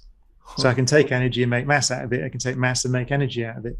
And that's what the sun's doing, is taking mass and making energy out of it, basically. Let's scare our audience real quick. So the sun, you allege, will not expand, and it will not engulf the earth for another how many billion years, you said? Well, it's not that I allege, it just won't. But you allege. Listen, don't call the sun a coward. It's burning hydrogen into helium at a rate of, now, let's see if I can remember the number. I always used to remember this number. I think it's 600 million tons of hydrogen into helium every second into 596 million tons. We can check that afterwards, and you put a little correction on if I got it wrong. Yeah, we will. I'm dredging it from my. But it's I think it is. I think it's losing 4 million tons of mass a second. I think that's right. Okay. I'll Google it in a minute. So at that rate, it's got about another 5 billion years or so left. 5 billion. However, so set your clocks now. However, it changes over time. So it will expand and cool, and the expansion starts in a few billion years, I think. So it probably won't engulf the Earth, actually. I think most of the current models say that because it loses some mass, the Earth sort of drifts out a bit. And I think we get fried, but I think we might not quite get engulfed. Okay. I don't think that's any, consolation. Well, optimism. I was going to sell optimism. I was going to sell my house. Now I think I might hang on to it. Yeah. It's billions of years. It's sunproof. I tell that joke. No, I say, I don't know whether I said it when you were there in New York, but there is a great influence on me was Patrick Moore, who was a great astronomy astronomy presenter in the UK. He'd been doing it for 50 years, 60 years, right? Just he was the astronomer that comes on television. And he died a few years ago. But he told me that he was giving a lecture, and then he said the sun will run out of fuel in 5 billion. And someone did panic, like you said, and went, "Did you say 5 million or 5 billion?" As if they were like, "Oh God, I've got things to do," And his point was, it doesn't really matter from these are, but it is actually billions and not millions. But even if it was millions, right? Who cares? Yeah. Well, I guess my follow-up is, so why do I have to pay taxes? If that's gonna happen. Like, what's the point of all this? No, seriously, my original question was going to be, so we've got all this time until the sun, you allege, will either come so close to the Earth that it'll fry us or it'll engulf us.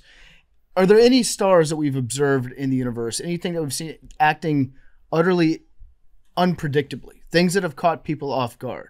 Is there a 1 in 6 trillion chance that we are off, that there's a star that could undergo some sort of reaction that would make it die before its natural life cycle, we would assume would be complete?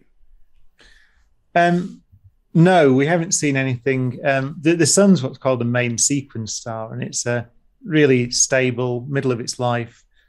And we've certainly seen no evidence of a star like that do anything other than just plod on, right, and do what it does. We understand what it's doing really well.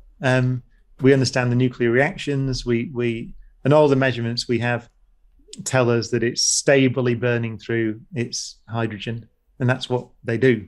So, and it's really simple, actually. It's a simple thing. It's just that basically gravity squashes them down because they're collapsing under their own gravity. So they get hotter in the middle. And then there's a very simple nuclear reaction, which we can make ourselves in fusion reactors. So we do this, where hydrogen turns into helium if you do that. And we do it with tritium, actually, and stuff, just for the pedants who are listening. But it's broadly speaking the same. So we understand the physics really well. It's 1930s physics, 100 years old. And everything we see, we observe the sun, and there's some things we don't understand. We don't fully understand its magnetic field and things like that. But everything it does is basically well understood. Okay. Physics. So, and you're right. The question is, we can see stars at all phases of their lives. This is one of the great things in astronomy. There's so many stars out there, and our telescopes can see them. So we see stars like the sun in the middle of their lives. We see stars at the end of their lives. We see stars at the beginning of their lives. And we've got thousands of examples, probably millions of examples, and they all fit in with the standard model of the way that stars form and live and die. I thought I had read something a few years ago about an unexpected supernova that we witnessed. A star that wasn't expected. Like, we weren't keeping our eye on it, thinking that a supernova would occur. And it caught some people off guard. Maybe I misremembered that, but I distinctly remember reading something about that a few years ago. There might be. I mean, supernova are interesting, and there are different kinds. Many of them involve two stars interacting with each other, where one star is right on the edge of being able to support itself, and it has a companion, and then material falls onto it until it goes over the edge, and then it explodes and collapses into a black hole. They're called type 1a supernova, by the way, which is the way that we measure distances to galaxies. So it's a good question, right? How do you measure the distance to a galaxy? So you can't, what do you do? And the answer is that there are supernova explosions that we understand pretty well that have if we see how the brightness rises and falls, then we know how bright it actually was. And obviously, if you know how bright something actually is and how bright it looks, then you know how far away you are from the thing, right? So there are lots of complicated ways that supernova can happen. But the answer to your question is, we've never seen a star that just sat there on its own, absolutely stable in midlife, just explode. They don't do that. I'm trying to get a headline here out of you. I'm trying to get some scare clicks going on this podcast. No, the universe is scary enough. You don't need to make shit up, right? There's all sorts of weird stuff going on. I mean, there are loads of things we don't understand. But the answer to your question is that stars in the middle of their life just plod on. What's the scariest thing about the universe? Oh, I mean, the violence of some things that happen. There are things called gamma ray bursts, which are tremendously energetic explosions that shine across the universe, and we don't fully understand them. Black holes, the power in those things. The one at the center, we've got two images now, as I said, one from last week of the one in the Milky Way, and then one in a galaxy called M87, which is 55 million light years away. That's 6 billion times the mass of the sun, that thing. 6 billion times the mass of the sun. And its event horizon, so in the size of the black hole, is just about a couple of times the diameter of our solar system. So you're talking about the mass of 6 billion stars, it's squashed into something, even the event horizon that surrounds it is only solar system sized.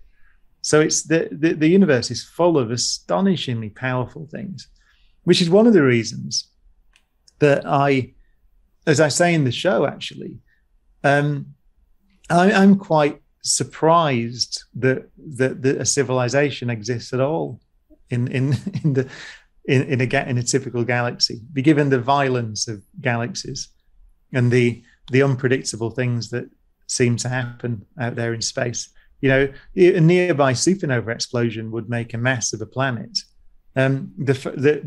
We don't see any evidence that there are no stars that are very close to us that are at the end of their life. So we seem to be okay. But that's remarkable. We've been okay in terms of a big supernova close by for 4 billion years. So probability of other life forms. Where do you stand on that? My basic view is that, first of all, the thing says we don't know. So again, we've not seen any evidence of anything. In some sense. But we're looking on Mars, for example, really carefully. And I wouldn't be surprised if we find evidence that life began on Mars, because the geology of Mars 4 billion years ago looked pretty similar to the geology of Earth. We had water, geological activity, all those things that we think led to the origin of life on Earth. So why not? And that's why we're looking. But complex life is a different thing. The only observation we have is that we have an observation that life was present about 3.8 billion years ago on this planet, which is pretty much as soon as it had formed, right? And the oceans had cooled down. And so we have pretty good evidence that life began pretty quickly. Quickly is, we're talking about hundreds of millions of years, but quickly-ish given geology. So, but then the other observation is that we don't have any evidence of complex life, by which I mean more than a single cell, until around, say, 700 million years ago, something like that. So really, on Earth, as far as we can tell, 3 billion years passed with only single cell things on this planet. 3 billion. And just in the last billion or so, complex things emerged. And even then, you're talking about things like, in the fossil record, trilobites and things like that. So in terms of really complicated things, mammals with big brains and things, you're talking about the blink of an eye. So that's an observation. That's the only data that we have. And so you could say, if I was to guess, given that observation, then I would guess that simple life might be common and complex life might be rare, just because it took so long on this planet. I would think that is a third of the age of the universe. I would think having our next door neighbor that is that appears to have been so conducive to potentially having some sort of life on it. The fact that it's our little next door neighbor in our solar system, and you look out at the endless amount of planets that exist in that Goldilocks zone that we know about in our galaxy, in our known universe, there surely has to be something, right? There's got to, if we think that it's likely enough to have existed right here, then there've got to be an uncountable amount of planets where it could exist or have existed in the past, right? Yeah, I think that's a fair guess. Yeah, but there's two questions, isn't there? There's microbes, and then they might exist. We're interested in one of the moons of Jupiter called Europa because it's got liquid water and it seems to have geological activity on the floor of the ocean, and so we're interested because we want to look for microbes. So yeah, we wouldn't send these missions out like the Perseverance rover that's on Mars now. It's a hugely complicated mission. It's looking for life. So, we think it might be there. The difference is in intelligent life. And again, I always get misquoted, right? Because people go, yeah, you're talking shit. What do you know? The point is nobody knows. The observation, and I will stand by this, is that we haven't been visited by aliens, right? So we can all discuss that if we want. But as far as I'm concerned, there isn't any evidence that that's happened. And so the question is why? Given that we accept the observation is that we haven't seen any other civilizations out there, that's a tremendous mystery. It's got all sorts of names. It's called the Fermi paradox, after great physicist Enrico Fermi. It's called the Great Silence by some astronomers, because you're right. So you have a galaxy that is, let's say 400 billion suns, with the current estimate, I think, is that about 1 in 10, 1 in 20 of those might have a rocky Earth-like planet in the Goldilocks zone, as you called it, the right distance from the star to support water on the surface. So you have billions of potential homes for life and billions of years. And one of the most interesting arguments from my perspective is that if a civilization develops to the point where it can move beyond its home planet, so it becomes a spacefaring civilization, and we're not so far from that, then you sort of think it should become immortal, essentially, as a civilization. So it's no longer sat on a planet in a dangerous universe, in danger of blowing itself up or being hit by a big meteorite or whatever it is. Once it's multiplanetary and beyond, multi-solar system, then you imagine that it should really be immortal. And therefore you imagine that someone should have done it. But it's a really big mystery. So no one's been dogmatic about this. It's one of the biggest mysteries in astronomy.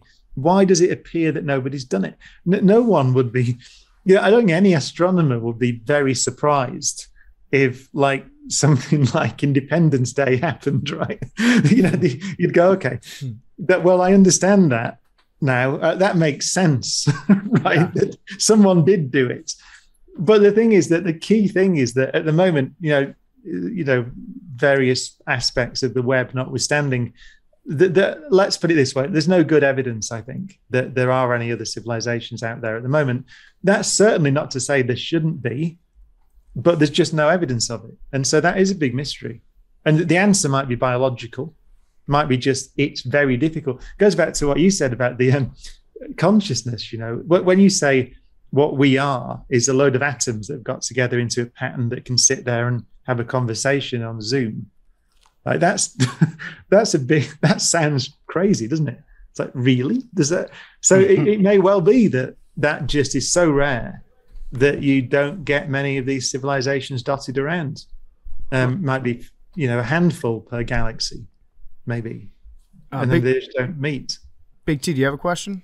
Yeah, so I've said on this show before, mostly jokingly, but kind of serious, when you say things like, there are black holes 6 billion times the size of the sun, like my brain just doesn't comprehend that. So I'm just like, that's not real, basically. Like it just doesn't make sense. So what is sorry about him, man. what is something you've discovered or found out or just know that makes the least amount of sense to you? Oh, I think at the moment, because I'm writing a book on black holes, and I've got a PhD student who's working on black holes, so I'm interested in black holes and thinking about them a lot. And I think they really, the picture we're beginning to get of them and what they imply, which is, as I said before, this idea that there seems to be a different description of our reality, which is about quantum entanglement, which is what you said, Schrodinger's cat. That's an example of an entangled system, right? So that seems to be, if not the base level of reality, then there's a description of our reality that you can build out of that, just quantum mechanics. I mean, that's mind-blowing, and nobody knows what that means. And there's also, weirdly and amazingly, the way we're beginning to understand how the information that's describing what we are, what's happening in our world, is encoded in the quantum theory. And the most amazing thing of all is that it's encoded redundantly, which means it's like there's built-in error correction, right? In the way that this information is encoded. And what that means, nobody knows at all. But it's astonishing, right? And I suspect this has always been the case. If you go back in history, you go back to the origin of relativity or quantum theory itself, there were these points. It means we don't have a good picture. We don't understand the implications of the things we're discovering. That's always the case. So I think now we're at this point where we're just beginning to understand this link between information, quantum information, and gravity and space and time. And nobody knows what those links mean. So it's exciting. But the key thing, though, the most important thing is not, therefore, to make a load of stuff up. Right? But the correct thing to say is don't know. We don't know what these things mean. Cutting edge research, very interesting. You could easily say because there are similarities between our description of space and time and quantum computing, right, which there are in the way that information seems to play a role, then you could easily say, therefore, we live in a simulation. Right? So tempting, isn't it, to go, oh, the universe looks like a giant quantum computer. Well, it does in a way, but I'm not going to go from that to deciding that we all live in, The Sims version 8 billion.6. That seems to me to be a bit too much of a leap. I don't know, man. We just had Trump as president. That's pretty simulation. There's a it looks like somebody's what would happen if you did this? I mean, it does look like that. Facts.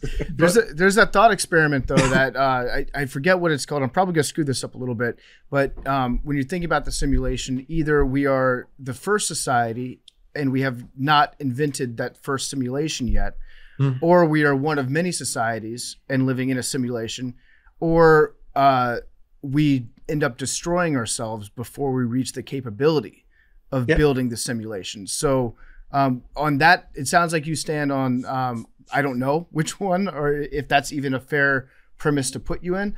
Either that or we're the first one and we have yet to build that first simulation. We have a radio show, so I'll plug something called The Infinite Monkey Cage, which is a BBC show, and you get it on a podcast. And we did one on this with Nick Bostrom, who you might know, who wrote one of the papers that it's a really clever paper, actually, because it does exactly what you said, those three things that you said, and it goes through them. And what Nick says, and he said this on our podcast, is that what he's trying to do is say, these are the options. Now, what do we know, and which of those can we rule any out? Right. So it's a really good way of thinking about the problem. And you're right that it becomes it's hard to rule any of those out, right? Given what we know, you can make a case for any of those things to be true. And that's the intellectual content of his papers that he writes, I think. But he's really careful to say he's not advocating for any one in particular. I mean, you're right. I mean, if you run through it, the argument goes basically, could you imagine that we could build a computer at some point in the future that is so powerful that you can simulate a reality within it that is pretty much indistinguishable from the reality that we perceive? And so we all know, we can simulate amazing things with computers now. And we've got quantum computers on the horizon, which are going to be significantly more powerful. So the first thing is, in his kind of logic, is there any reason that there is a fundamental reason why you can't build a computer that is sufficiently powerful to simulate our reality? And you can estimate the number of bits that you need to describe our reality, and off you go. And he does it in his papers. So he says, well, what about the power? So how do you power such a computer? Could it be that you need the power of an entire star to power such a computer? And you go through. So that's number one. And I think the answer is no. I don't think anyone can think of anything fundamental that says you can't build a powerful enough computer. So then you say, okay, in a simulation, then do the simulated objects think that they're self-aware? Is there anything that goes back to your consciousness question? Is there something in consciousness that makes it impossible to simulate in a computer? And the answer seems to be no. But again, we're not entirely sure, but we think probably not. So you go, okay, so you could do that. So then you led to the question, okay, so you could do it.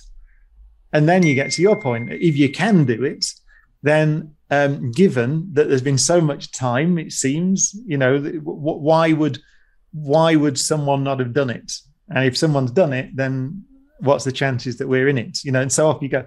So what it really is a great framework for sitting there, like you said, late at night with your mates and arguing around the points. Yeah.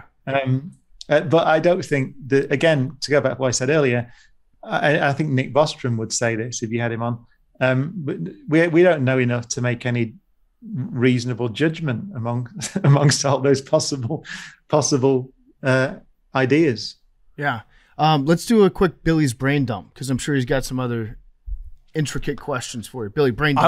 I was just thinking about all that simulation talk. And I was like, well, if we have to create a computer that's powerful, it's going to have like some sort of AI in it. And if there's some sort of AI in it that's powerful enough to replicate the whole world, then there's that theory that some people prescribe to, that the AI is going to do whatever it can to create itself. Oh, Rocco's basilisk. Yeah, Go back Rocco's in time and punish us Yeah. for not creating it fast enough. And because of that, Rocco's basilisk, we won't destroy ourselves because the point is we'll destroy ourselves before we make The future AI will take care of itself. Yeah, so the future, so that just gave me low-key hope, because it's like we aren't going to blow ourselves up because Rocco's basilisk is going to make sure we get to that point to create that supercomputer. See, I think that the best working assumption is that our future is in our hands and we should take responsibility for it. I mean, the great Carl Sagan, one of my great heroes, said, you know, it's in the pale blue dots. If you've never read Pale Blue Dots, it's reflections on the Voyager, the image Voyager took of Earth from, I think it was 4 billion miles away, which is just this tiny pixel. And he wrote this beautiful reflection on our place in the universe from that single pixel of light. And he said there's a line in it where he said that no one's going to save us from ourselves. And I think that's the best position we can take. You know, it's our responsibility to make sure that we make it, the future is better than the past, and that there is a future there for coming generations to do wonderful things and build quantum computers and go out to the stars. You know, ultimately it comes down to us. And so I think trying to build a philosophical argument that somehow something will save us from ourselves is probably, it's a gamble at best, right? I think it's probably detrimental to the state of life on Earth to say like, okay, everybody just throw their hands up. I'm looking at the picture of the pale blue dot right now, and I feel just an overwhelming sense of anxiety looking at this.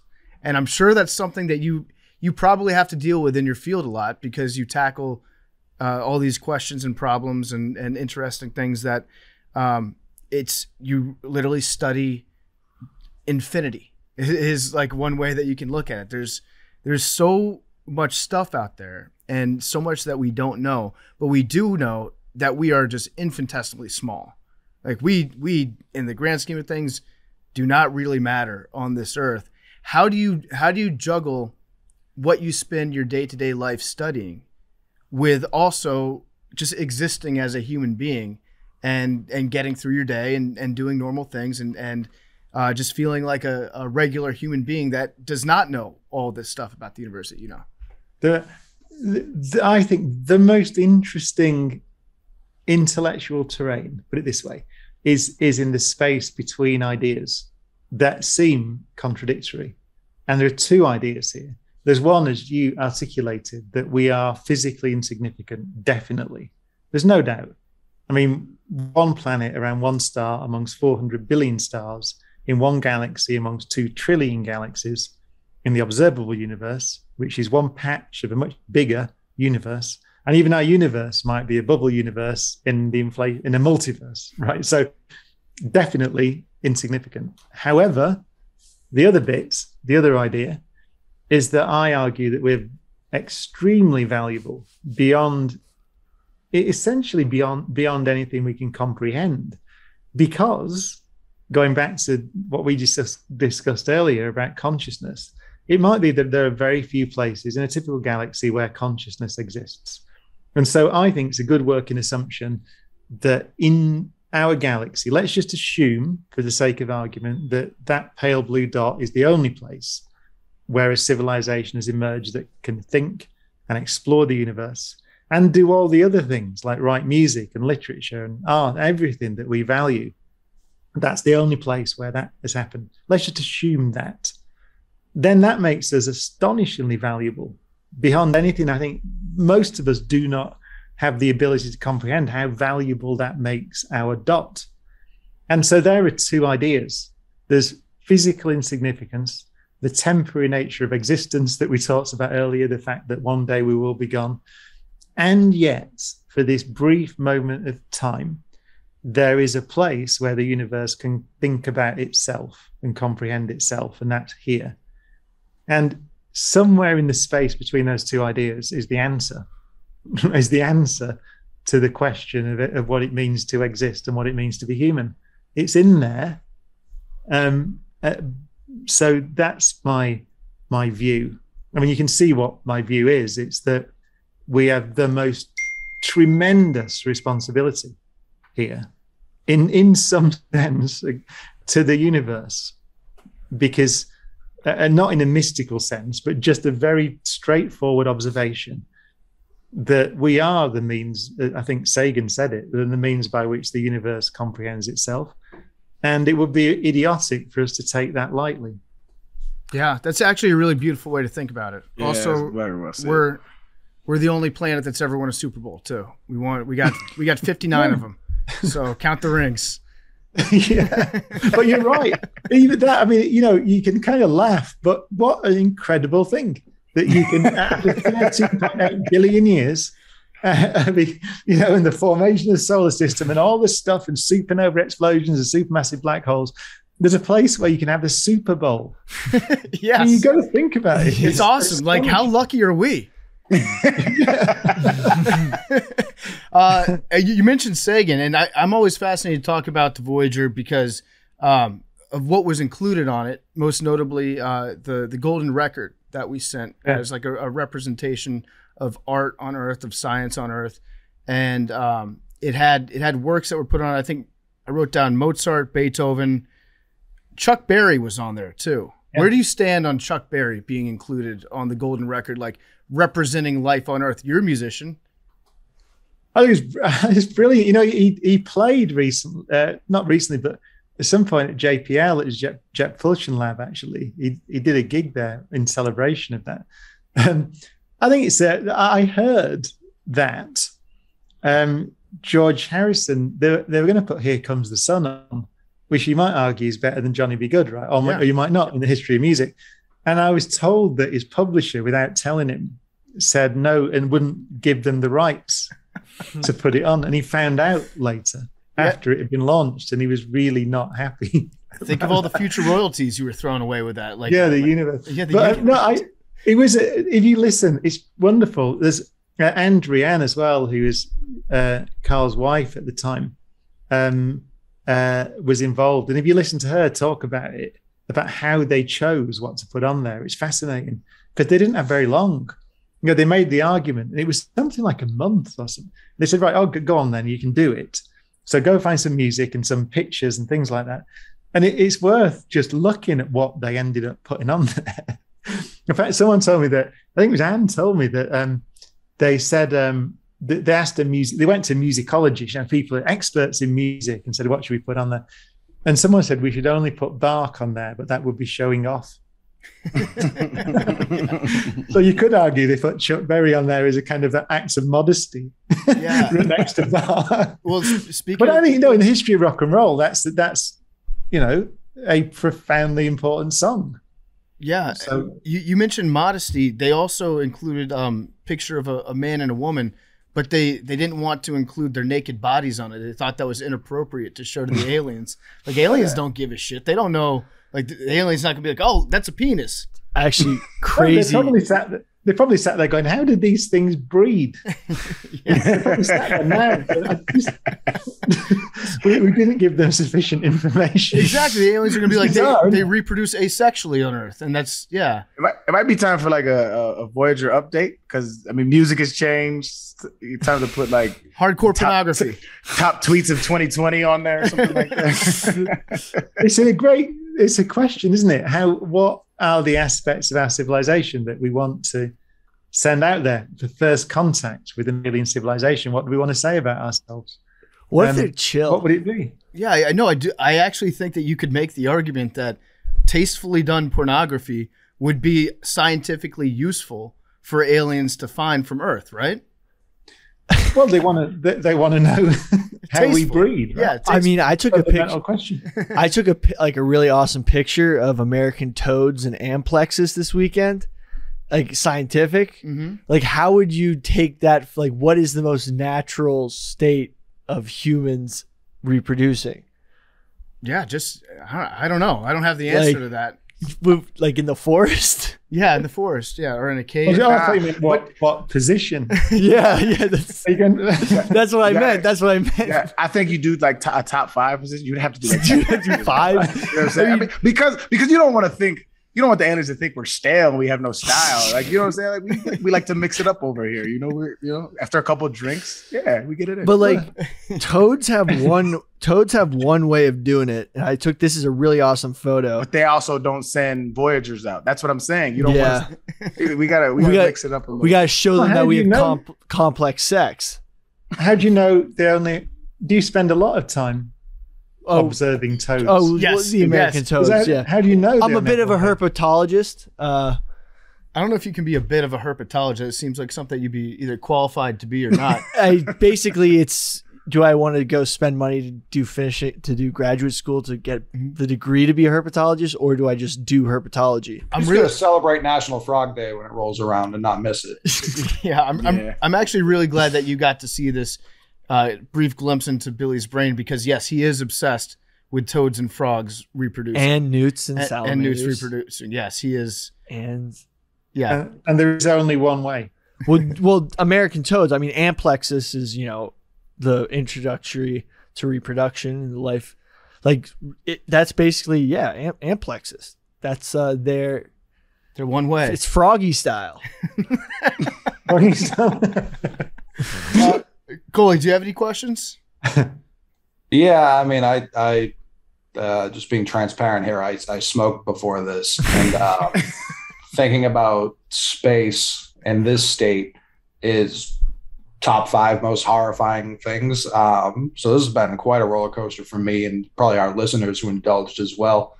The idea of I guess it's more like for the average person, what would the discovering of what truly makes up black holes do for people's day-to-day lives other than terrify them more? I mean, there are 2 answers. There's one answer, which is that astonishingly, this research is helping us give us insight into quantum computing, which is a really practical, actually, point. So there's no better example. Cooler apps. Completely, blue skies physics. There's always arguments about should we pay people to do these things? You're just doing ridiculous stuff, studying black holes. Who cares? Time and again, it turns out that studying bits of nature actually turns out to be useful. And when you put it like that, studying nature turns out to be useful, then it's kind of obviously it is. But I think the other thing about black holes is, like you said, if we all sit here thinking about what reality is, which we kind of do, right? That's we do that a lot. Then again, wonderfully, studying things that we can actually see, these things exist, and studying them is giving us a glimpse into the structure of reality. And in some ways, it's not surprising, because I think studying nature is the way to understand what reality is. But these are really pushing us to really start asking questions about what space and time are. And I think it is interesting that when you say science, right? I think the reason a lot of kids don't like science or don't go into it at school is because they think it's just swinging a pendulum or playing with some batteries or something like that. And there's some of that you learn, but actually it's about these questions that we are all fascinated by as we get older. Certainly we get fascinated by these questions about what is space or what is time, but the fact is that science is the thing that's answering it. It's not, just sitting there on a rock for 20 years meditating doesn't really get you anywhere with these questions. Right. Turns out it's a little shot at Socrates or somebody. That's why the Greeks didn't, why didn't they build spaceships? I'm still annoyed at them. Because we'd be on Mars and we'd be so much further on if they got their act together, but they didn't. As you said, they just sat there in togas. I'm going to get so much shit for this now. We have a lot of. Why were they so unmotivated? These stands are going to be in your mentions, buddy. Mathematics and but You could never be Socrates. Yeah, obviously I'm not. I understand that I'm doing this for comedic value, leaving myself open to attack from many other academics. But but it's true. The key point is that's not true about the Greeks, the ancient Greek. But it's important that ultimately you find out about the nature of reality by observing it. That's what science is. It's just that. Just to have a look at things. And it can be something as simple as a blade of grass. I mean, I made a series ages ago called Wonders of Life on the BBC, which was supposed to be a physicist's take on biology. And it goes all about, you mentioned Schrodinger's cat, right? Schrodinger wrote a really famous book called What is Life back in the 1940s, really influential. And so it's worth just looking at biology from the perspective of a physicist. And I realized in that series, if you look at a blade of grass just poking up through some concrete or something, then in that blade of grass, the whole history of life on Earth is written into that thing. You know, you can start looking at it and saying, why is it green? And what's that? And what are the cells and what's inside the cells? And you get a microscope and have a look. And you see this evolutionary history written out in a book, written in the blade of grass. So it's any bit of nature at all that you look at carefully will give you a lot of insight, deep insight into the nature of reality if you keep going. You mentioned at the start of this conversation, Billy was explaining how your presentation talked about how the X and Y axis kind of flip each other once you get into towards the event horizon of a black hole. From a practical standpoint, let's say my body was fitted with some sort of suit that was impervious to the effects of the black hole physically. So I've got a watch that's also contained in my spaceship, my spacesuit, whatever the case might be, and I reached the singularity of a black hole, where, as you described it in your live event, which, by the way, if anyone is listening on in the West Coast, in Texas, go check out his website right now. You should go see his live show. It's fascinating. briancoxlive.co.uk. Check it out. If I reach the singularity of a black hole, and for whatever reason my body is not physically destroyed, just, I know it's impossible, but in this circumstance, let's just say that it isn't. You say that we reach the end of time at the end of black hole. What happens to my body at that point? Do all my cells just freeze in time? Does my watch, does the second hand just freeze where it is? What happens at that place? So, as always, the answer is we don't know what happens at the singularity. But having said that, what you would experience is you would just cease to exist.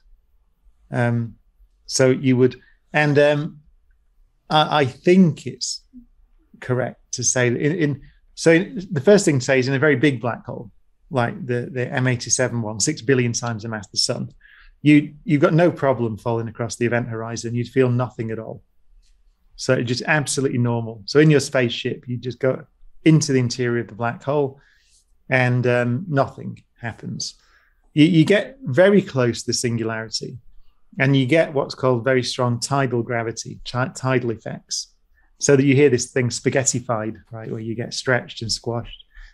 There are different theories of the way singularities are, but it all gets very chaotic there. But whether you'd have time to notice yourself getting stretched and squashed is a good question. Kip Thorne, actually, I was going to recommend a book. There's a great book, which is an old book now, called Black Holes, Time Machines, and Time Warps, that Kip wrote. And I think it's a great sort of a personal history of all this physics. It's brilliant. And then they talks about these singularities. So I think it's right to say you wouldn't notice anything. You'd be kind of minding your own business and nothing particularly strange would be happening. And it's so quickly with these tidal effects rip you to bits that you wouldn't notice. You'd just be gone. So you wouldn't feel it. Sounds pleasant. So that's I think the best description that we have. We don't really, the key point is the singularity. We don't know what that is. So other than in relativity, it's the end of time in what's called a Schwarzschild black hole. So as we the end of time. As we pass the event horizon, what makes up all the space around me? Is it empty space? Is it a vacuum? Is it just an incredibly dense collection of every type of particle? What is it? It's a really great question, actually. And it depends. So from your point of view, falling in across the horizon, then it's empty space. That's central to Einstein's theory. It's called the equivalence principle.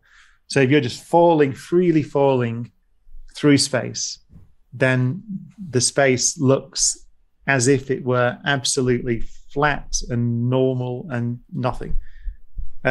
So for a big black hole where there's no tides, right? So the big massive black holes, you just fall straight through the horizon and it's fine. That was challenged, that picture, and it's still potentially challenged by the so-called black hole information paradox. So there was a great paper, a very, very famous paper in 2013 called the AMPS paper, the initials of the paper, AMPS, who published it, which suggested that there might be a firewall there and actually nothing could fall through. And that led to a lot of the work that's being done now on quantum information and things. So I think the best thing to say as of now is that we think there isn't a firewall and there is an interior to the black hole and you could fall across the horizon. And from your perspective, nothing would happen to you at all. Huh. I have another. Oh, I'm sorry. I don't want to cut you off. Yeah. Oh, yeah. But there's another view, which is from the external perspective. From someone watching you fall in, first of all, they wouldn't see you fall in because time freezes from their perspective. So you'd never be seen to cross. And actually, they would also, from the external perspective, you see it very hot near the horizon because of Hawking radiation and all the things that's going on there, and because of the way it disrupts the vacuum. So there is an external perspective which says that your atoms, your information is smeared all over the horizon, and you essentially get vaporized and spread out, and all the bits of information that is you get spread out on the horizon. Kind of like eerily smiling at this. I know my friend Robin Ince, who's in the show with me, the comedian, says this, right? He says that the problem with physicists is every time it gets to the end of time or people getting spaghettified or vaporized, then they start smiling because it's, in fact, he said that's the only reason that I'm even in any sense remotely popular, he says, is because I have a way of being able to say that without actually it seeming threatening. Yeah, you're very good at delivering bad news. So he thinks that's just the only reason that I'm not, that anyone buys any tickets to the show. Yeah, you're like, one day everything that you know and love will completely disappear. Isn't that fascinating? So, heartwarming. It's not intentional. I don't know why. It's not intentional. I don't know why it is. No, you're good. Because you're passionate. Because you're passionate about it. It fascinates you. So I have a physics question that I've never could grasp. I'm positive you can answer it. One of the relativity's axioms is that there's a speed limit to the universe, right?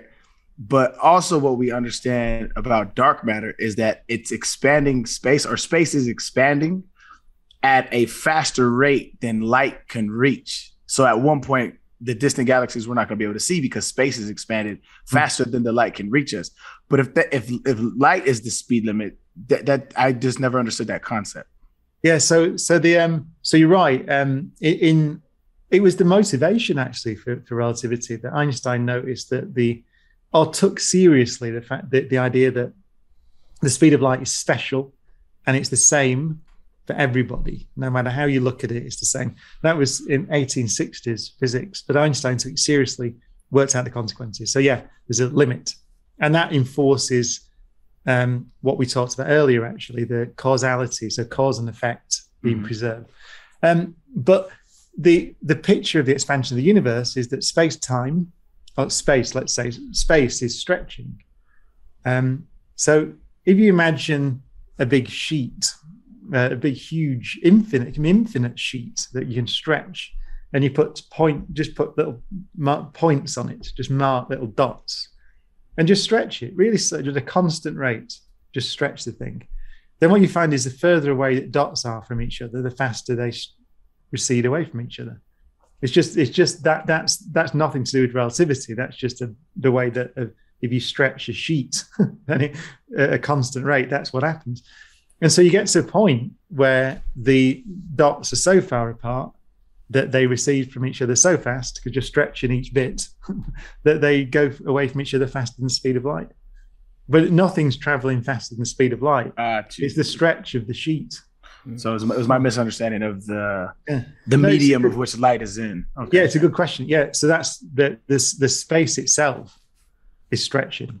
Huh. There's a model of a black hole actually called the river model, which is entirely equivalent to the way that I've been speaking, where you can imagine space as a river that's flowing into the black hole.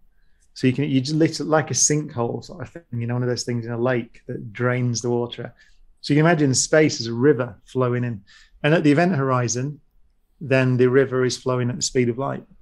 So if you emit light on the horizon, it's like a little fish swimming upstream, but the stream's flowing in at the speed of light. So it just stays there. And inside, it's going faster than the speed of light in. So even if you emit light inside, then it goes to the singularity. So that's another way of thinking about the singularity. The better way, I think, is to think of singularity is a place in our future, which you alluded to earlier. So it becomes a moment in time in the future of everything that crosses the horizon. That's this flip of space and time. So it's like saying, I don't want to go to tomorrow. So you can't, there's nothing you can do about that. So, but you can think of it another way, which is a river of space flowing into the black hole, and then everything gets swept in with it. Wow. All right. Physics is so poetic. Yeah, this has been fascinating. Again, I can't recommend it enough. Go see his show if you're out in Seattle, Portland, Sacramento, San Francisco, San Jose, LA, San Diego, Dallas, Austin, San Antonio, or Houston in the month of June. You should go check out the show. As a matter of fact, in the other multiverses, you've already been to see his show and you had a hell of a time. So don't be the last one in all the multiverses to go see his show. You'll thank us later. And thank you very much for joining us, Professor Brian Cox. Go check it out. Check him out live, briancoxlive.co.uk. Check out the North American tour in June. We really appreciate your time. Thank you. Thank you. And I'll see you again next time in New York. Yeah. Hey, more than welcome. Stop by. I'd love to talk to you again. All right, that was Professor Brian Cox. Like PFT was saying, man, go check his show out. Go to his website. Tickets available. Apparently, it's really good. Fascinating cat. When he comes down to Houston, I'm definitely going to give him a go. If he comes down. Did he come down to Houston? I don't know. If he does, I'm definitely going to give him a go. Same in the Pacific Northwest. Oh, well, actually, I'm going to Seattle, so and this next week, so I might check him out. But yeah, brilliant dude. We don't give scientists enough credit in our society, but man, the dude is fascinating as hell. I wish I could talk to him more. But PFT had to shake, so we're going straight to voicemails. Hope y'all enjoyed it, but hit us with a mad dog. Hey, Macrodosing crew. I'm Maeve calling from Bellingham, Washington. And my question is, the group, you're all caught in a horror movie scenario. What role do each of you play? So who dies first? Who's the one person who makes it out alive? Who was the bad guy all along? Yeah, that's my question. Look forward to hearing your answers. If it's a horror movie in American cinema, I'm dying first for sure. Yeah, sorry. They haven't even shown like the title screen for the movie yet, and you're gone. Nope, out of there, chopped in half or some shit. How would that go? I think I die like third in like the comedic way they kill the guy. Like I get like my head jammed in like the nacho cheese machine or something like that. Yeah. Where are we that there's a nacho cheese machine? Golden Corral or something. Movie Well, theater. Amusement park.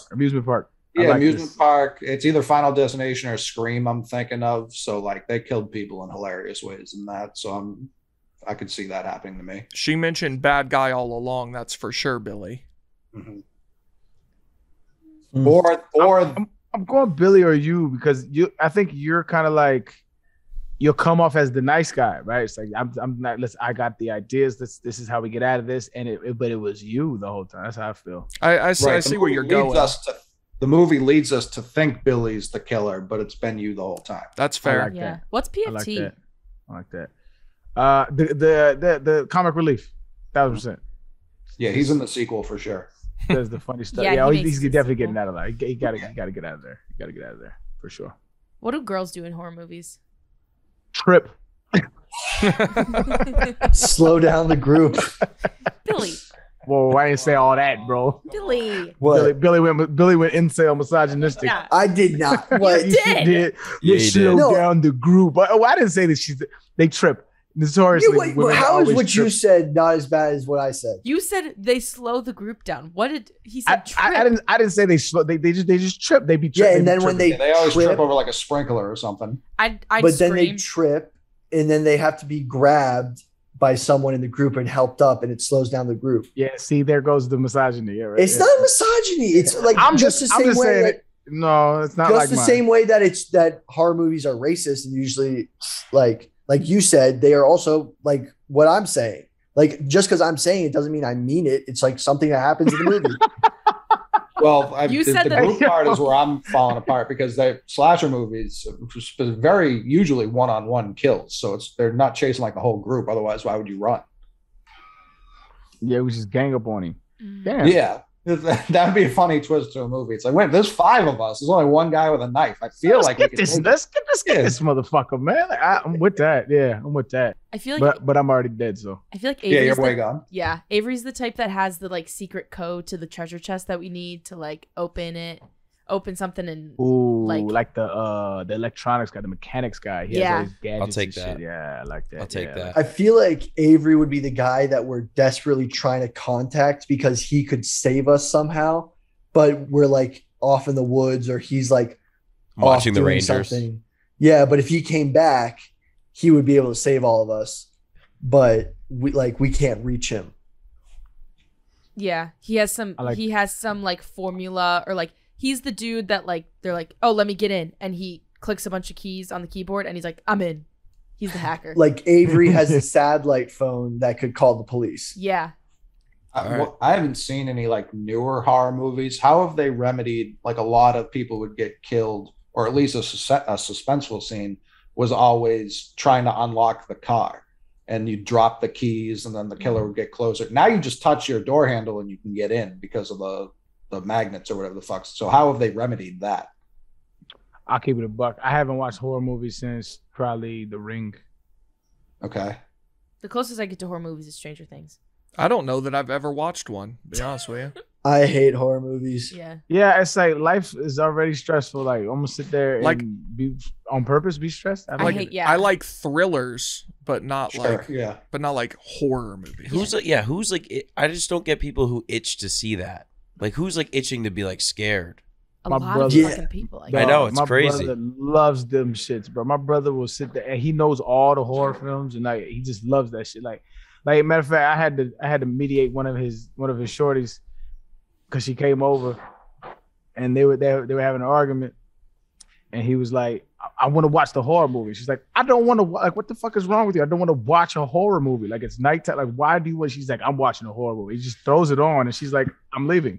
Like I'm leaving. He was just like hella mad because she left. Like what the Yeah. fuck is wrong with you? To me, like Law-Abiding Citizen is like a perfect disparity between like thriller and like a horror movie. Like I like a thriller like that Yeah. versus like just Even like like- straight up killer movie. Even like Saw. Like Saw is really gory, but Yeah. it's still like it's not like jump out trying to scare. It's just more like, oh shit, he really did that shit. It's like more Sinister's a thriller, fucked yeah. up. Yeah. That shit I won't Oh watch. yeah, dude. That's the thing is I I haven't seen sometimes like the backstory to horror movies, but I hate watching them because they're too scary. So I read the Wikipedias, and then I don't have to watch them, but I know like what happens and like the lore behind it, because some of them are like based off of like skinwalkers or like cool like mythological stuff that I like reading about, but they're too scary. If Like- I were president, the first thing I would do is make it illegal for horror movie commercials to come on after 8:30. Yes, Yep. like The Strangers. Yeah, I used to watch like Comedy Central at like night, and there would just be like horror movie commercials every time there would be a commercial break. Yeah, no warning. They just throw it on. There's Yep. nothing you can do. I knew a dude that like read this thing that like if you are scared, like so he'd take girls on dates to horror movies specifically because he thought it would make them like him more because of that theory that like if you have an adrenaline rush while you're near someone, like it makes you like love them more. And I was just like, dude, that's nuts. Sounds like a bad person. I know. He was just taking these chicks out and literally scaring the shit out of them. To bond. Yeah, to bond. Yeah, he's probably got a body on his belt though. I don't even think he liked the horror movies. I think he just like was mentally abusing people to be to rely on him for safety. Yeah, dude was just wow. Actually, that's a great like psychological take though. Yeah. No, but that's what that was his theory. He was like horror movies. Like he read some study that like elevated adrenaline causes people to bond.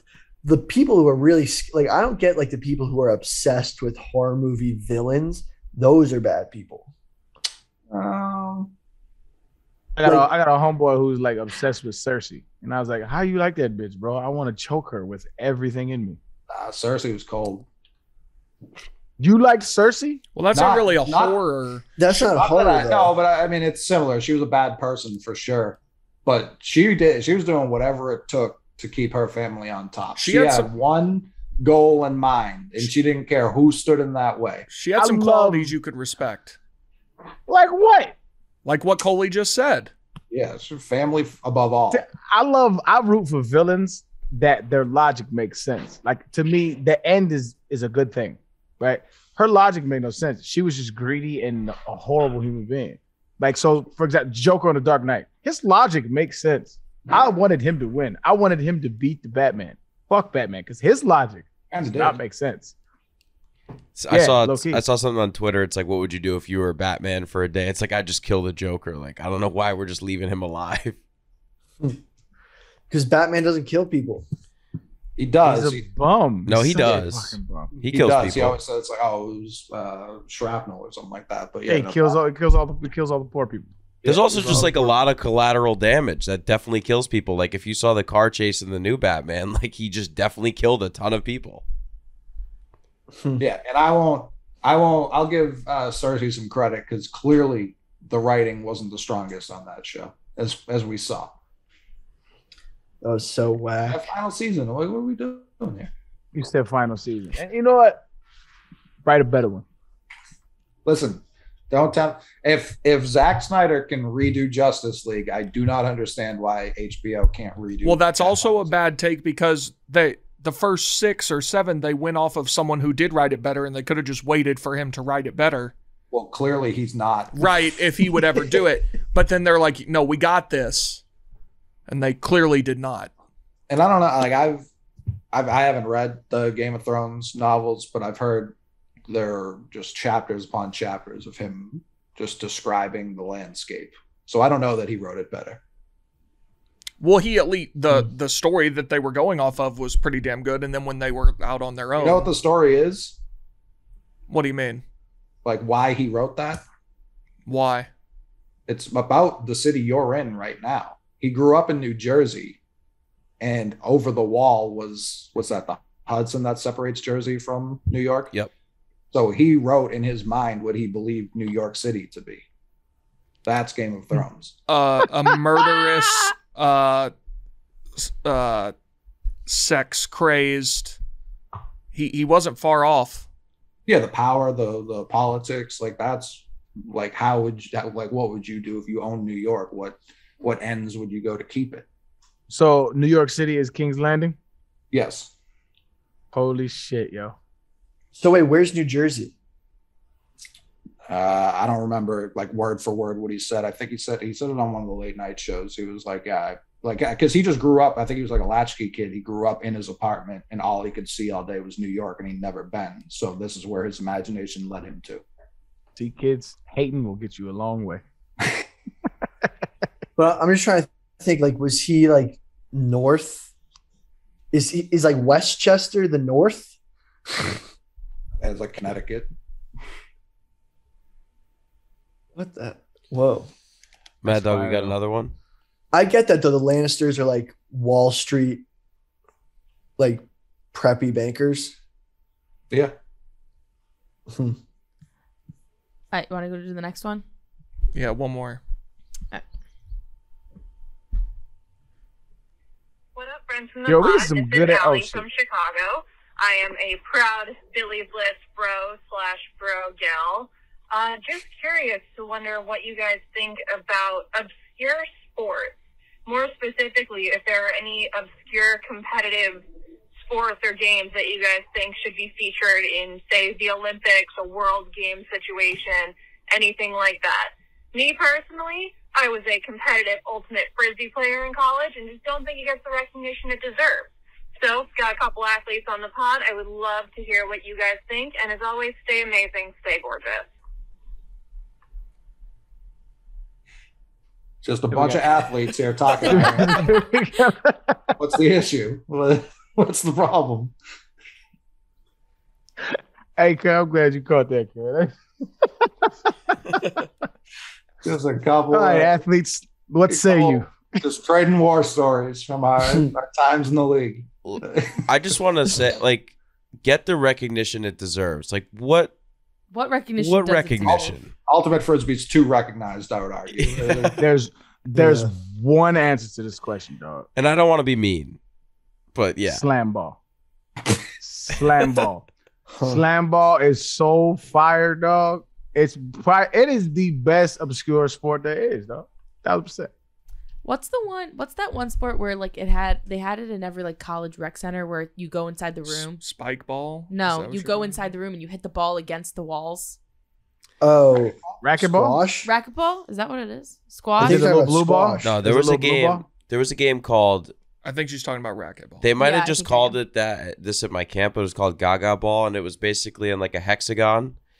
And there was like a soccer ball, and you'd hit it you were only able to hit it with your hands. If it touched your Oh, is feet, it you were out. pickleball? Are you talking about pickleball? No, racquetball's right. I know that's big with the olds right now. Squash. So when Squash is I fire. That's a When I varsity played- sport somewhere. when I played basketball overseas for 2 weeks, there's in Amsterdam, there's a sport. I don't think it's just in Amsterdam, but it's in Europe called korfball. And it's like soccer plus basketball plus volleyball, kind of. There's no dribbling. The hoop is, I think it's 12 feet high, which is a lot higher than you'd think shooting on a 10-foot hoop all the time. That's the most obscure sport I could even think of. Wait, netball? No, it's korfball. Oh. It is Dutch, so it is from the Netherlands. Oh, spades. 1,000%. What country would win in the Olympics? Come on, fam. Spades needs to be here, fam. USA. All right. Spades needs to be an Olympic sport. 1,000%, dog. Joker, deuce. Yeah, I feel like half the battle would be getting everyone to agree on The rules. Yeah, and we can't have the Olympic committee setting the rules either because that'd be some weird ass. I don't like it. Is Big T? Did they put baseball back in the Olympics? I believe it is coming back. Because that would be my answer. Well, yeah, So my answer is actually there's way too many already. Like we need to stop recognizing some sports. I agree. Yeah. Curling needs to get the fuck No, out of there. no. Bad take. Bad take. Nope, bad. Talk Curling to me, stinks. athletes. Curling stinks. Talk to me, athletes. Would I watch it regularly? Equestrian sports. I was gonna say equestrian. I'm out. Would I Yeah. watch curling regularly? Of course not. Once every 4 years, is it electric for 5 minutes when I turn it on CNBC or whatever they put all the sports that nobody cares about on? Yes. Electric You gotta is be not the faded. word. You gotta be already faded. That's my Big T. Yo, Yeah, no, I'm for sure not. Hey, beer you know what's pong. crazy? Beer pong should be an Olympic sport. I'm not mad at that. I like that. Something else I think- we dominate in. The people Yeah. who play it competitively are losers. You can play it. Yeah, it's on ESPN the Ocho. They play it every summer. Like wow. it's like I'd rather see people play bags, cornhole. Yeah, whatever. cornhole's You know what? great. You know what sport I'm absolutely 1,000% against, but I will always watch? The hot dog eating contest. Oh yeah. I do not promote heart disease or gluttony, But my God, will I watch that shit every time. It's arguably the such a- most American thing we do. That should be an Olympic sport, just like eating contests. They should have just like specific. If we want to stack golds, yeah. Yeah. Yeah. The- You know what's crazy? Of all my times going to the baseball park, Big T, you might be my favorite person to go to the ballpark with, dog. I appreciate that. That's a badge I wear honorably. Yeah, because like I went to another game with one of the homies and it was cool. You know what I'm saying? I was like, I need my guy. We need to be betting. He needs to be telling me what's going on. You know what I'm saying? And my dude actually played baseball, like for real. But it just wasn't. The guys behind us made it cool too. I don't remember if we told the story or not, but they had a game that I'd never heard of, where they had 10 cards, and I think we did tell this, but you got 2, and those were the batters in the lineup you got, and whoever hit a home run, you won the pot. It was pretty fun. The only other game I know like that for betting during baseball is between innings, the umpire always rolls the ball Mound to ball. the mound. Yeah, whether or not it lands in the circle, on the mound, or on the grass. That's always a good one too. Just things to pass the time. We had a great time though. Yeah, we're gonna have to plan another one when we do the science fair. Dude, honestly, that card game makes me. I'd go to any baseball game. We should do that at like a little league game. I would definitely do it at a little league game. That would be fire, dog. I had a ton of dingers. Can't do home runs though. It'd have to be doubles. Yeah, but like doubles or triples. I feel like you in a high school or college game.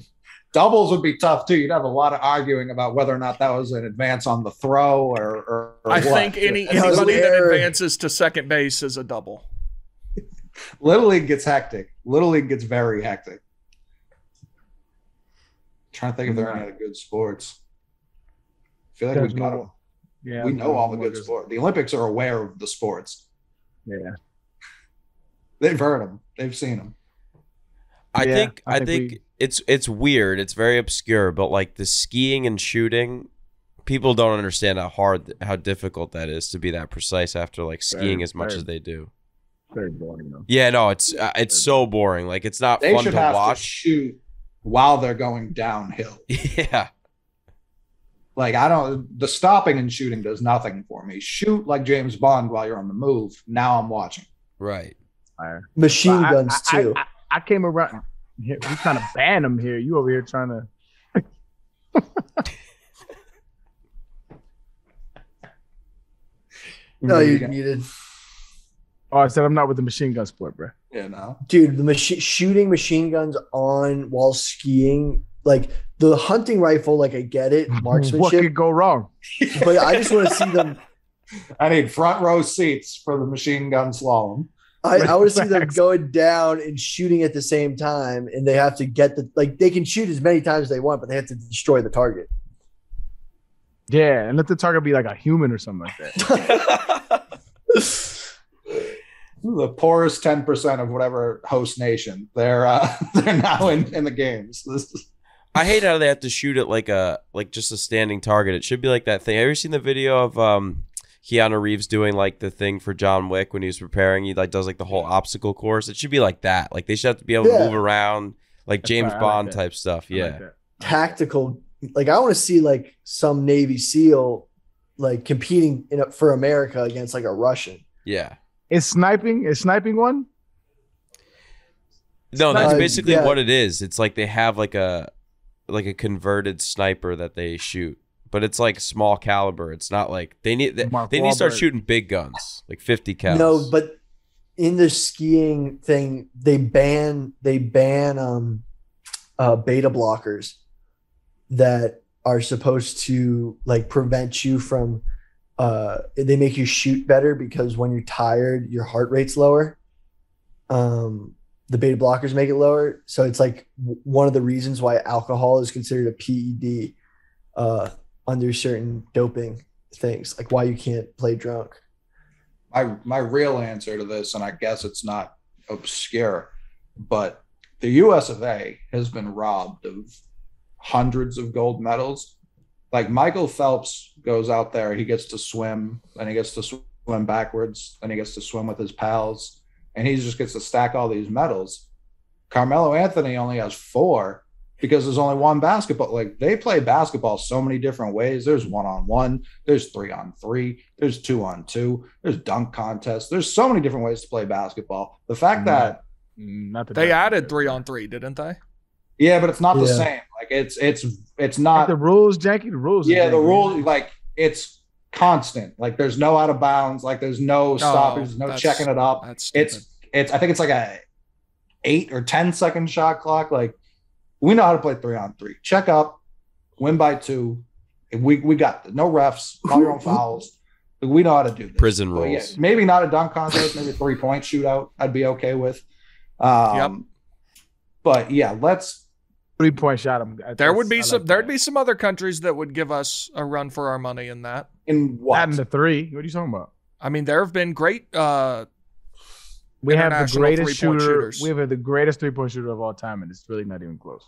That's true, but and there 2 and 3 and 4. Like we've got all of them. there are guys who could give them a run. Where's your pride? Listen, and now all of a sudden, communist Big T is rooting for some fucking prick shooting threes in Russia. You're not going to put What that are on you me. doing? You're not going to put. I would that on also me. love to see Greece trot out the 3 Antetokounmpo brothers for a 3-on-3 team because Greece is never going to qualify just because they don't have anyone else. So I'd love to see that, like for a 3-on-3 squad. Where would Joel Embiid? Where he from? Where he from? It's I want to say Cameroon. So would he play for them?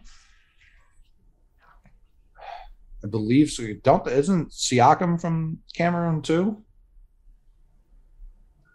I don't know enough about it. Do you see a Big T? I mean, See what? Or where Joel Embiid's from? Yeah, it's Cameroon. Oh, okay. can you look up Siakam too while you're there?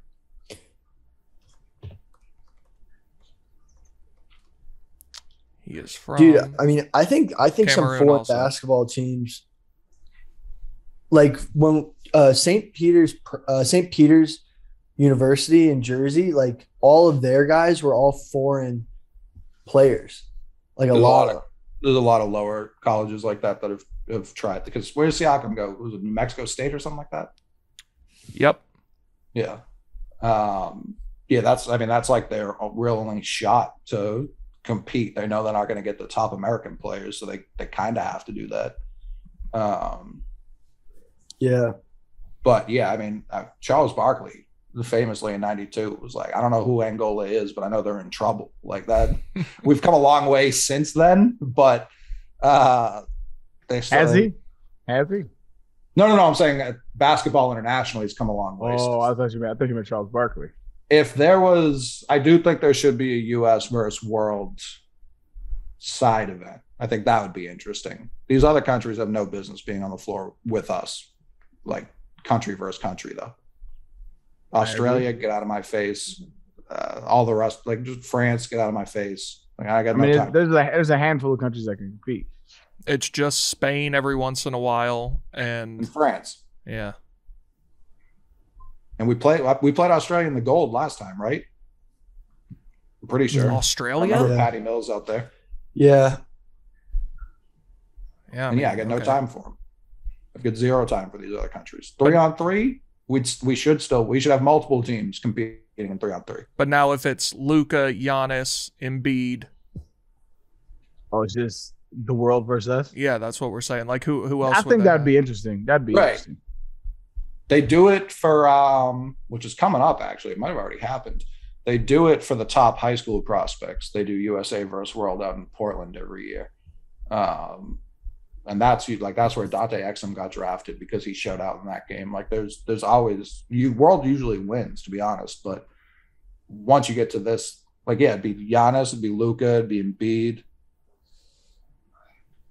Trying to think who else would start on this team. Kyrie's here, so he wouldn't qualify. I got an interesting question, and then we can end the show. There's a report going around right now that so basically what's happened in the NHL playoffs this year with the Panthers and Tampa is that Tampa is up 3-0. They beat Florida twice in their own arena, and they won last night, so they're up 3-0. And there's many sources saying that they saw several Florida Panthers players out partying at a Tampa strip club until 3 a.m. after they lost, going down 3-0. What do you guys think about that? Arian's nodding his head. Live it up, man. You like that move? I mean, that's a preference thing. I know dudes who could go out, have a good night, and then play very well, and it shit don't matter. I know dudes who it affected their game, and so you got to know your game. Playoffs, you got to lock it in though. Sure, I understand that. Like regular season, nobody cares. But there are people who that's part of their regimen. It's like that's how they mentally unwind in order to get right for the game. I wasn't one of those guys. I'd be up till 3 a.m. before just fucking searching YouTube because I can't sleep. So it's like I was one of them cats. But I understand cats. Everybody has that's what I learned in professional sports. Everybody has their process. So I just respected everybody's process as long as you show up and get the job done. I'm not into the micromanaging people's lives. Like I was never like, if you play to the best of your capability, it is what it is. You win something, you lose something. I don't really care about shit like that. What's the craziest thing you ever heard of somebody doing the night before a game?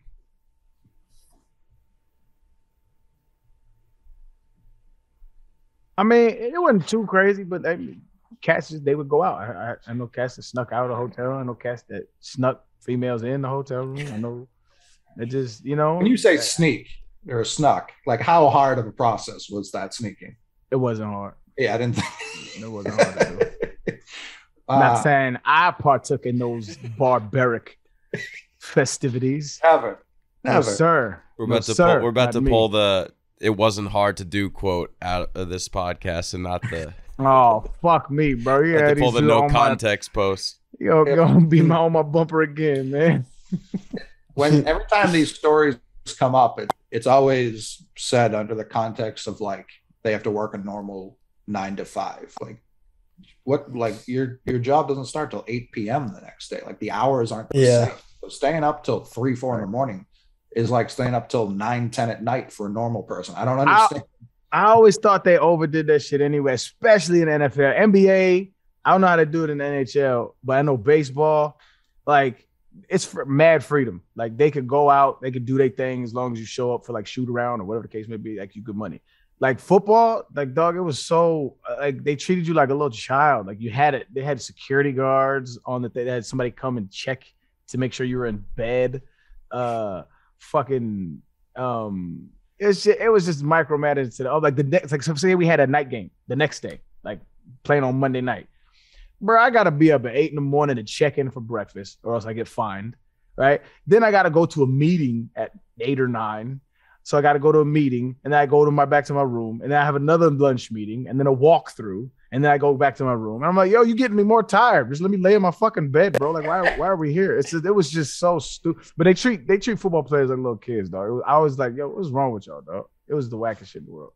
I remember when the Bulls were up, or when the Knicks were up on the Bulls, when the Knicks were a competitive basketball team, Jordan went to Atlantic City, and people made it out to be like he killed 20 people on the way there and back.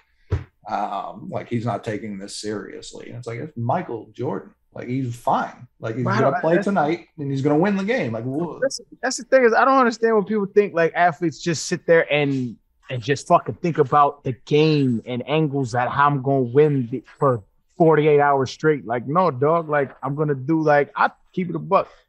99% of the cats in the hotel, they beating they meat.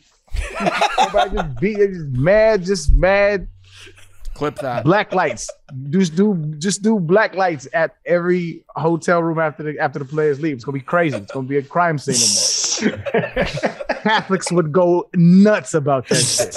But it's like, bro, like you know, first thing from my mind was football when I'm trying to like have my downtime. So it's like if you enjoy gambling, if you enjoy whatever. Go do what you enjoy to do. Like the micromanaging to me is a bit obsessive. There's like people thinking about their favorite players, like wondering what they're doing. They're probably like they're getting so hyped up for the game. and they're not. And they sitting there looking at, you know, Alexis Texas, putting one on their belly button. The craziest part about the last dance was just hearing about how much Michael Jordan used to drink the morning of games. Constantly. Just not like heavily, but like have a beer or two with breakfast. And I was just like, whoa, bro. On Eddie's new show, what is it? Rebuild Ed.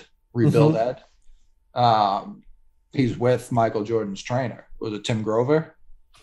Oh yeah.